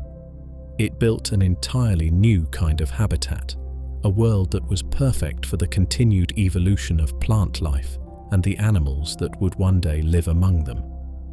But in building this new world, it unwittingly declared war on the old one. For the slow, sun-loving giants of the fungal kingdom, this new, dark and crowded world would be a death sentence. The first great war on land was not fought with tooth and claw. It was a silent, vertical battle, a slow-motion, multi-generational race towards the heavens, and the ultimate prize was the energy of a star. In the new, competitive world of the late Devonian, sunlight was the currency of life, and the new vascular plants had just invented a revolutionary way to monopolize the entire economy. For tens of millions of years, Prototaxites had known no rivals for the sky. It had stood in unchallenged dominion, its colossal form soaking in the full, unfiltered glare of the sun. But the strategy of Archaeopteryx and its kin was not to stand alongside the giant, but to stand above it. Their evolutionary purpose was to grow tall, to spread wide, and to catch every possible photon of light before it could ever reach the ground. This was the profound impact of the forest canopy. It was a living, biological ceiling, a green net cast across the sky. As these first forests spread, their dense, interlocking fronds became a near impenetrable barrier to the light. The open, sun-drenched landscape that had defined the planet for an eon was systematically being replaced by a world of permanent, dappled twilight. And in this new world of shadows, Prototaxites began to starve. The effect was most direct and devastating if the giant relied on a symbiotic partnership. If its towering column was indeed a high-rise apartment for photosynthetic algae, this new perpetual shade would have been a catastrophe. The tiny solar-powered tenants living within the fungus would have found their energy supplies slowly choked off. The light that had once nourished them was now being intercepted and consumed high above by the greedy fronds of the new trees. For the giant, it would have been a slow internal famine, its power source gradually flickering out, leaving it a hollow, empty shell, starving in place. But even as a pure decomposer, the loss of the open sky was a critical blow. Prototaxites was an organism that had evolved in and was perfectly adapted to a world of open spaces. Its entire being was tuned to the rhythms of that ancient environment. The new world of the forest understory was not just darker, it was cooler, more humid, and subject to a constant rain of acidic, woody debris. It was an alien environment, a habitat in which the giant was no longer the master, but a clumsy, oversized relic. The fungal titans were being outmaneuvered in the great evolutionary race. Their strategy was one of slow, patient, and monumental growth. The new plants were faster, more adaptable, more aggressive in their pursuit of resources. The giants, once the undisputed skyscrapers of the planet, were now relegated to the role of forgotten statues in a crowded green city that had grown up around them. The war for the sky was over almost before it began. It was won not by force, but by innovation. The plants had learned to build a better, more efficient light-capturing machine, and in doing so they had plunged the old rulers into a darkness from which they could not escape. Prototaxites had lost the sun, but the battle for its kingdom was not over. The second front of this silent war was about to open up in the darkness below, in the rich, dark soil that the fungus itself had helped to create. But the war for dominance was not only fought in the dappled twilight of the new world. A second, even more decisive front was opening up in the darkness below in a silent, subterranean siege for the very resources of the earth itself. The true battle was for the soil, and here the fungal kingdom would be completely and utterly outmaneuvered. Let us now turn our gaze downwards, beneath the forest floor, into the rich, dark earth that Prototaxites itself had helped to create. For millions of years, this had been its exclusive domain, its mycelial empire. That vast, patient, and gentle network of interwoven threads was the undisputed master of this realm. It was a sprawling, absorptive system, a living sponge that passively drew its nourishment from the world around it. It was an empire built on patience. But the new vascular plants brought a different strategy to this hidden world. They brought the root, and a root is not a patient thing. Unlike the passive, absorptive mycelium, which waited for nutrients to become available, the roots of Archaeopteryx and its kin were an army of living drills. They were aggressive, invasive, and relentlessly efficient. Driven by a genetic imperative to find water and minerals, they would physically invade the soil, their hardened tips pushing aside particles of dirt and stone with a slow, powerful force. They were not waiting for the soil to give up its treasures. They were actively breaking it down and taking them. Imagine this silent, subterranean conflict. The delicate, gossamer-thin hyphae of the Prototaxites mycelium would spread through the topsoil, secreting their gentle enzymes. But now, crashing through this delicate network, came the thick, powerful roots of the new trees. They would physically tear through the fungal web, disrupting its structure and its ability to absorb nutrients. More critically, the roots were insatiable miners. They would burrow deep, far deeper than the mycelium could reach, tapping into reserves of water and nutrients that were completely inaccessible to the fungus. And the water they found, they would draw up with an incredible, powerful thirst, creating a zone of dryness around them, leaving the shallow living mycelium parched. The competition for nutrients was just as one-sided. Plant roots don't just passively absorb minerals, they actively alter the chemistry of the soil around them, releasing their own mild acids to dissolve nutrients directly from mineral particles. They were a more direct, more efficient, and far more aggressive chemical engine than the fungus. They were, in essence, stealing the food right out from under the mycelium, choking off the supply lines that fed the great column above. And here lies the great, tragic irony of this silent war. The very soil that the plants were now so aggressively colonizing was the soil that Prototaxites had spent millions of years creating. The fungus had patiently weathered the rock, lovingly infused the sterile dust with carbon, and created a dark, rich, and fertile medium for life. It had built a beautiful and welcoming home. And now, the newcomers were not only moving into that home, but they were consuming all the resources, changing the rules, and starving the original architect in its own creation. The two-front war was now complete. The giant was trapped, starved of light from above by the dense, leafy canopy, and starved of sustenance from below by the voracious, thirsty roots of the trees. Its long, successful, and peaceful reign was coming to an end, not through a dramatic battle, but through a slow, quiet, and inevitable process of being crowded out, overshadowed, and outcompeted. The fungal king was being deposed, and its retreat was about to begin. The end of an empire is rarely a single cataclysmic event. More often, it is a long, slow unwinding, a quiet ceding of territory, a gradual fading of power until all that remains is a memory. So it was for Prototaxites. Its downfall was not a dramatic collapse, but a slow, dignified withdrawal from the heart of a kingdom it no longer controlled. The retreat began in the places where the new green revolution was most vibrant, the prime river valleys and the moist, fertile lowlands.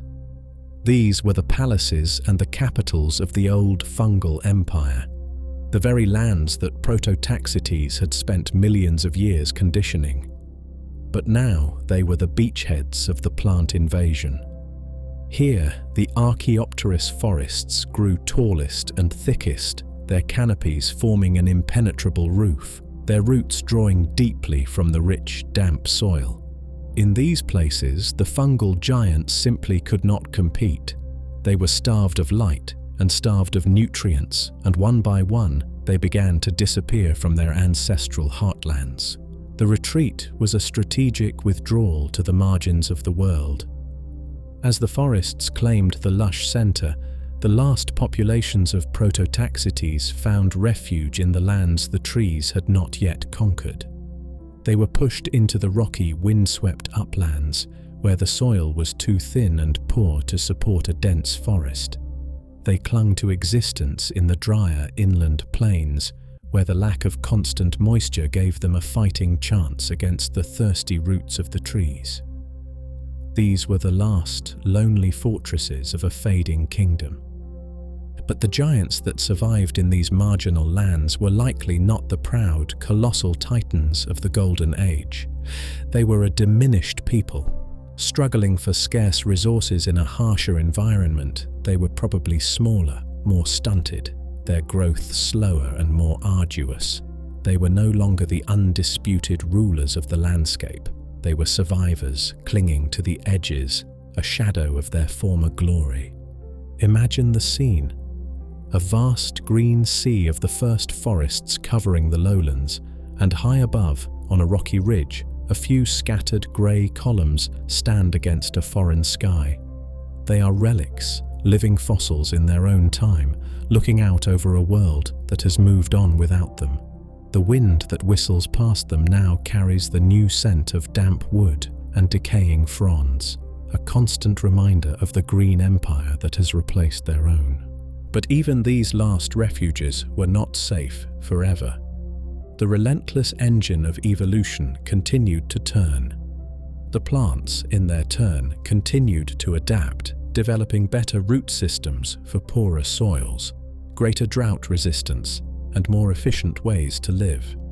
Slowly, patiently, the green tide began to creep up the hillsides, to venture further into the dry plains.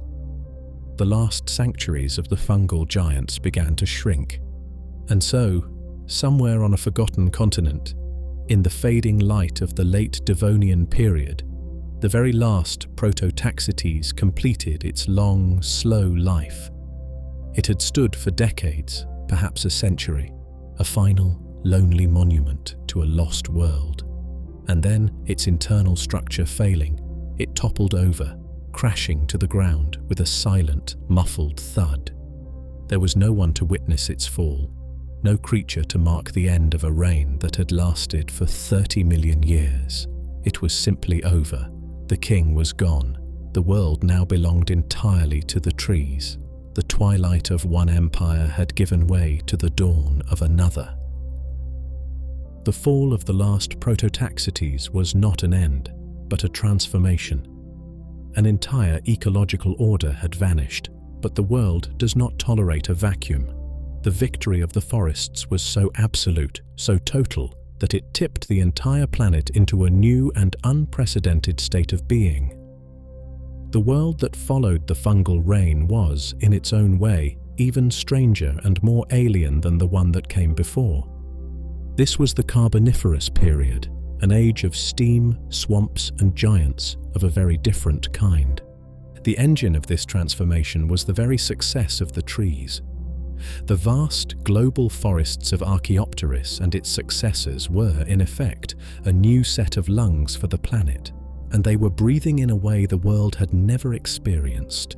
They inhaled the thick, carbon dioxide-rich atmosphere of the Devonian, and exhaled a gas that would fuel a world of frantic energy. Oxygen. The sheer biomass of these new forests was staggering, and they were pumping out oxygen at a furious rate. But there was a crucial imbalance in the system. When these first trees died, their lignin-rich wood was a biological novelty.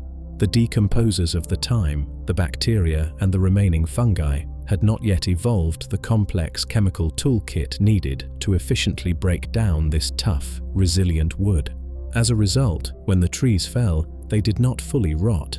Instead, they piled up in the vast, low-lying swamps that now covered much of the continents, their bodies sinking into the stagnant, oxygen-poor water. For millions of years, this process continued. The carbon locked away in their wood was not released back into the atmosphere. It was buried. It was a one-way ticket for carbon, pulling it out of the air and sequestering it in the earth on a scale the world had never seen before. This had two profound consequences. First, with so much carbon dioxide being removed from the air, the planet continued to cool. But second, and more dramatically, the oxygen being produced by the forests had nowhere to go. It simply accumulated. The oxygen content of the atmosphere began to skyrocket, climbing from the low levels of the Devonian to an incredible 30, perhaps even 35%. This was a hyper-oxygenated world. The air itself was richer, denser, and far more flammable than it is today. And in this supercharged atmosphere, life responded. It was a world that favored bigness. The plants that had started this revolution grew to colossal sizes. The scale trees, or lycopods, were not like the trees of today. They were giant, overgrown club mosses, their trunks covered in a diamond pattern of leaf scars soaring over 100 feet or 30 meters into the misty air. Giant horsetails, looking like colossal feathery reeds, formed dense thickets along the water's edge, but the most spectacular response came from the arthropods, the insects and their kin. Their simple respiratory system, which relies on small tubes to passively diffuse oxygen into their bodies, normally places a strict limit on their size. But in the oxygen-rich air of the carboniferous, this limitation was lifted. They grew to horrifying, monstrous proportions. Imagine the air thick and humid as a greenhouse. It is not silent. It is filled with the loud, droning buzz of dragonflies, the meganeura, with wingspans the size of a modern seagull. On the forest floor, a creature that looks like a millipede, the arthropleura, scuttles through the damp undergrowth. It is armored, 8 feet long and as wide as a man. Giant, car-sized scorpions lurked in the swamps. This was a world of giant bugs. This strange fever dream of an era was the direct ecological inheritance of the Green Revolution. It was a world made possible by the fall of Prototaxites. The unrotted wood of these vast, swampy forests, buried under layers of sediment for millions of years, would be compressed and cooked by the Earth's heat. Its stored solar energy transformed into the black, glossy seams of coal that would one day fuel our own industrial revolution. The age of fungi had given way to the age of forests, which in turn had created the age of giants, an echo of which still powers our world today. The story of Prototaxites can feel like a fable, a ghost from a lost world so alien and so distant that it seems entirely disconnected from our own.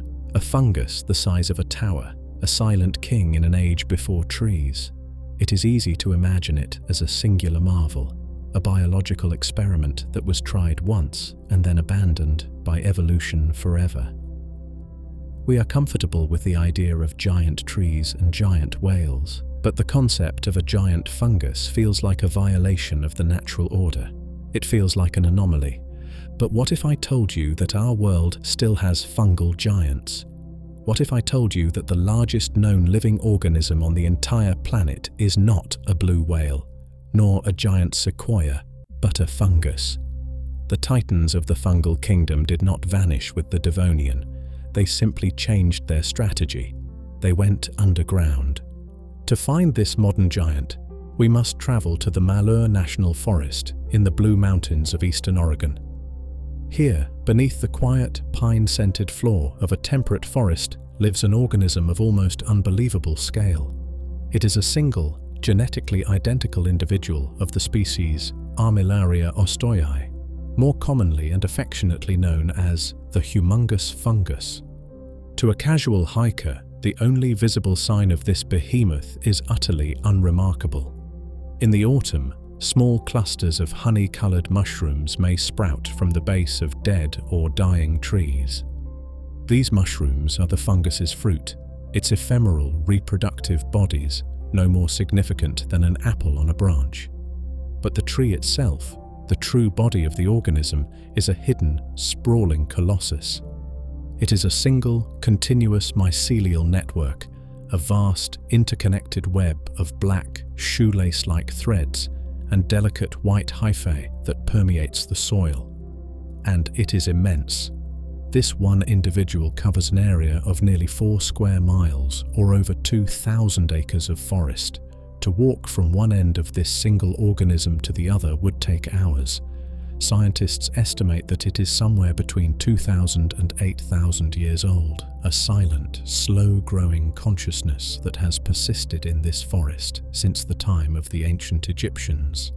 Its total weight is a matter of debate, but it is conservatively estimated to be many hundreds of tons, easily rivaling the mass of a blue whale. This is a true giant of our time. But its strategy for achieving this scale is the mirror opposite of its ancient predecessor. Prototaxites was an exhibitionist. It invested its energy in building a colossal vertical monument, a proud tower that announced its presence to the sky. The humongous fungus is a recluse. It invests its energy in horizontal subterranean conquest. It is an empire that lives its life in the dark, its presence only betrayed by the slow death of the trees whose roots it consumes. The comparison teaches us something profound about the fungal kingdom. Its genius is not in building static, visible bodies like plants or animals. Its genius is in the network. Prototaxites was the version of this strategy that chose to build a skyscraper. The humongous fungus is the version that chose to build a sprawling underground city. Both are a testament to the fact that fungi can and do achieve a scale of life that rivals anything else on this planet.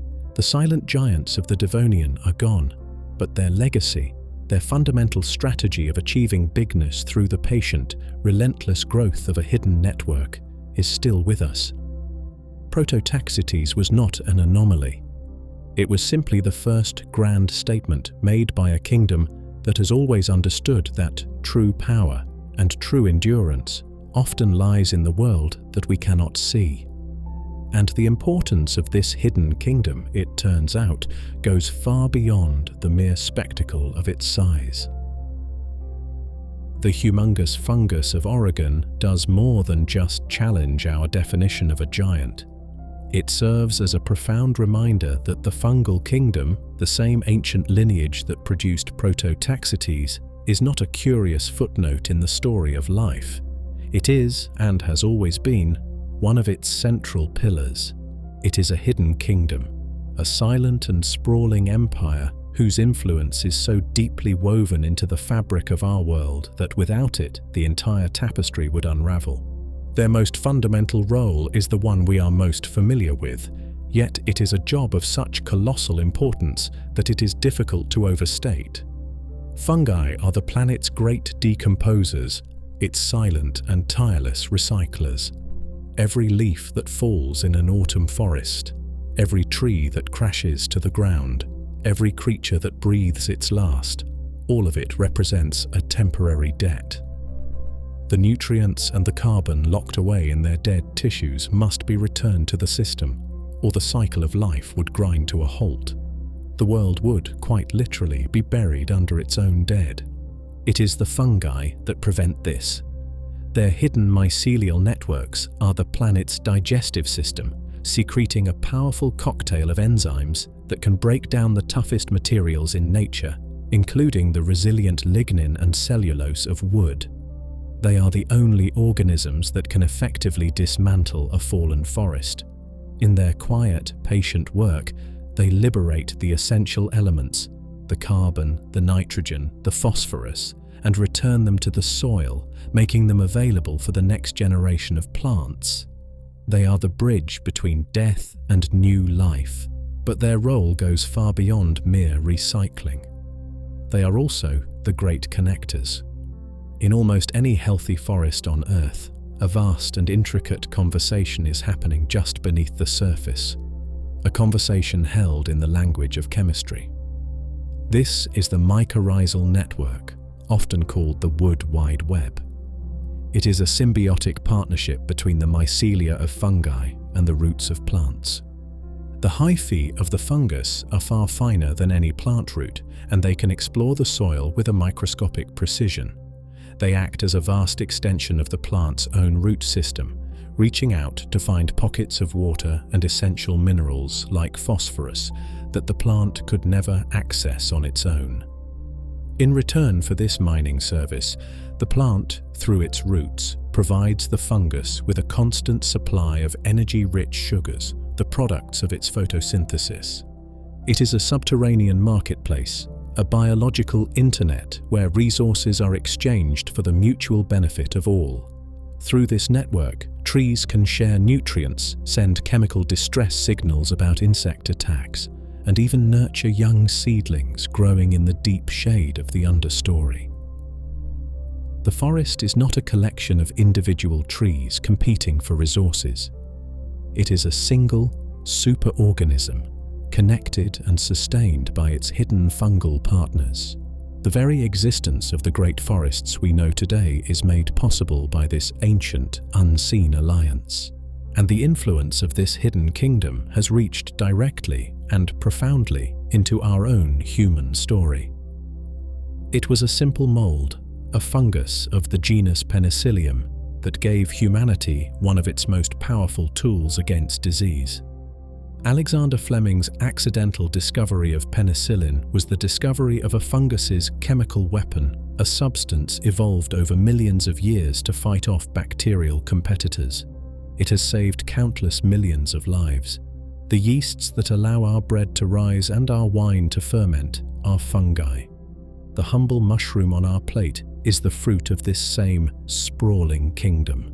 From the soil beneath our feet to the medicine in our cabinets, the unseen kingdom of the fungi is everywhere.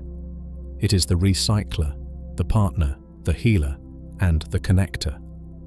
Prototaxites was merely the first time this quiet, hidden power decided to make a grand, visible statement, and it is a powerful reminder that the most important forces on our planet are not always the ones that are easiest to see.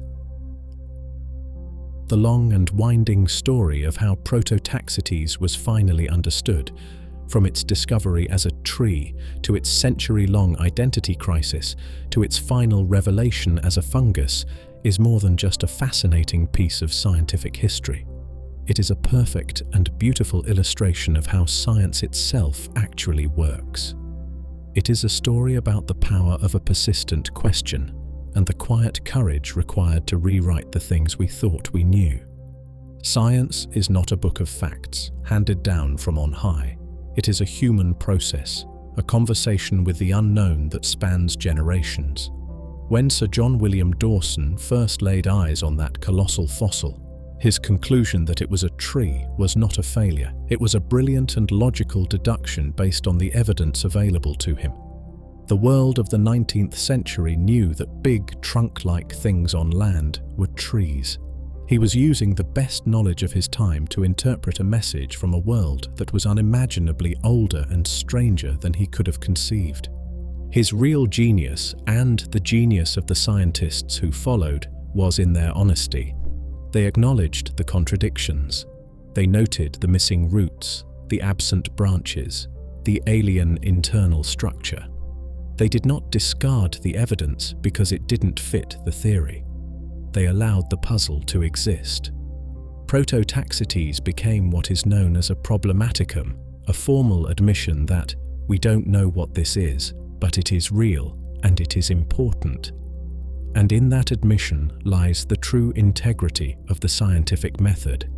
It is the willingness to live with a mystery, sometimes for a very long time, rather than accept an easy but flawed answer. For over 100 years, that mystery was passed down like an intellectual heirloom. Each new generation of paleontologists inherited the puzzle, looked at it with fresh eyes, and added their own small piece to the story. The debate between plant, algae, and lichen was not a sign of confusion, but of a healthy and vigorous search for the truth. And then came the game changer: technology. The mystery of Prototaxites was not solved because Francis Huber was necessarily smarter than Dawson. It was solved because his microscope was better. He could see with a clarity and precision that was previously impossible, revealing the subtle, hidden truth of the fungal hyphae. The case was not closed because Kevin Boyce had a more brilliant idea. It was closed because his mass spectrometer could listen to the atomic whispers that had been silent for 400 million years. This is the true rhythm of scientific progress. It is a slow and steady dance between human curiosity and technological innovation. Our tools extend our senses, allowing us to see smaller, to analyze more deeply, and to ask questions that our ancestors would not have even known how to frame. The story of Prototaxites is a powerful reminder that what we know about the world is always a work in progress. It is our best current interpretation of the evidence at hand. And as our tools and our understanding evolve, that interpretation can and must change. The willingness to abandon a cherished, century-old idea in the face of new, compelling evidence is not a weakness of science. It is its greatest and most defining strength. It is the engine of its self-correction, the mechanism that allows it to slowly, patiently, and reliably get closer to the truth. This single, strange fossil is a monument to that process. It is a testament to the idea that the universe is always more complex, more surprising, and more wonderful than we currently believe, and that there are always new histories waiting to be rewritten, if only we have the patience to keep looking and the humility to accept what we find. As our long journey through the deep past draws to a close, we are left with one final question. What is the true and lasting legacy of Prototaxites? A life form's success is not always measured by its own survival or by the length of its reign. Sometimes the greatest legacy is measured by the world it leaves behind for others, by the doors it unlocks, by the foundations it lays for a future it will never see. And by this measure, the legacy of Prototaxites is one of the most profound in the entire history of life on land. Its first great gift was the ground itself. It inherited a world of stone and sterile dust, and it bequeathed a world of rich, living soil. It was the planet's first and most patient farmer, a silent architect that spent millions of years engaged in a planetary-scale act of creation. Through the slow chemical weathering of its hidden mycelial empire and the steady contribution of its own carbon-rich body, it transformed the dead mineral landscape into a fertile cradle. This was its most tangible inheritance, a dark, moist, and welcoming earth, an open invitation for the roots of the first great forests to take hold. Every tree that stands today, every handful of dark soil you can hold in your hand, contains a faint, molecular echo of that first great act of terrestrial creation. Its second gift was the air. It inherited a thick, warm, carbon-heavy atmosphere, and it helped to sculpt it into a sky that was cooler, more dynamic, and ultimately more hospitable to complex life. It was a global thermostat, a patient and tireless engine of climate change, working in concert with the oceans to slowly turn down the heat of the Devonian greenhouse. By locking away immense quantities of carbon, both in its own buried body and through the geological chain reaction it triggered, it helped to create a world where more energetic, oxygen-breathing life could one day thrive. It helped to craft the very air that would fill the lungs of the first amphibians, the great dinosaurs, and eventually ourselves. These two gifts, the soil and the sky, are the essence of its legacy. Prototaxites was not a dead end in the story of evolution. It was a vital and necessary bridge. It was the crucial intermediate step between a world of barren rock and a world of teeming forests. It did not conquer the land, it prepared it. It was the quiet and diligent caretaker that tilled the fields, balanced the atmosphere, and set the stage for the next great act in the drama of life. And so, when we think of this giant, we should not see it as a strange and lonely failure that was outcompeted and driven to extinction. We should see it as a magnificent and selfless success. Its story is a testament to the beautiful, interconnected nature of life, a perfect illustration of ecological succession on a planetary scale. It is the story of an architect who designed and built a magnificent home, knowing on some deep biological level that it was not for itself, but for the countless generations of other life forms that were to come.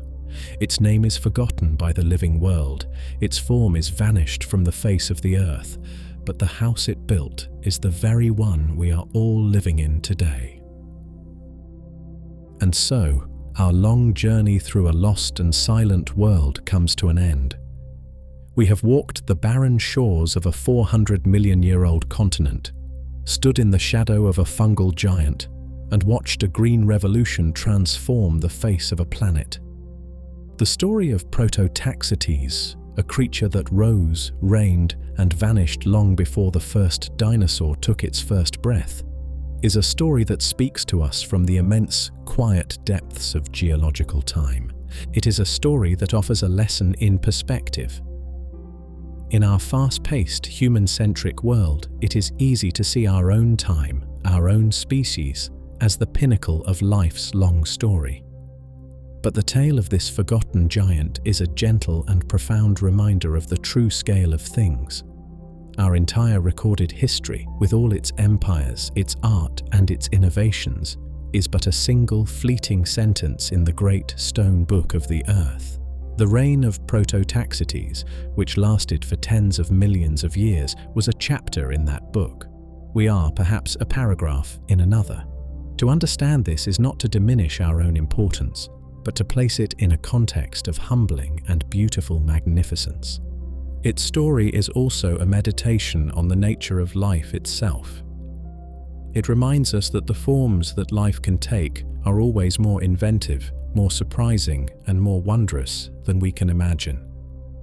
It is a testament to the idea that success in the game of evolution is not always measured by speed or strength or intelligence, but sometimes by simple, quiet, and profound endurance.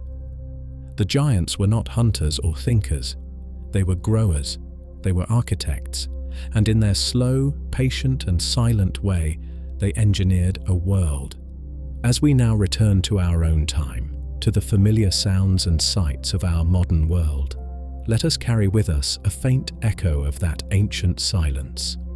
The next time you walk through a forest, perhaps you will remember that the rich, dark soil beneath your feet is a gift from an unseen architect. The next time you take a deep breath of cool, clean air, perhaps you will remember that its composition is a legacy, written over eons by countless forgotten life forms. The giants are gone. Their world is buried under 500 million years of history. But the peace of their long reign remains. It is the peace of deep time. It is the quiet hum of a planet that is endlessly patient, forever creating, forever recycling, and forever dreaming of new forms of life. It is a silence that holds the memory of every creature that has ever lived, a quiet that assures us that we are part of a story that is far grander and far more beautiful than we can ever fully know.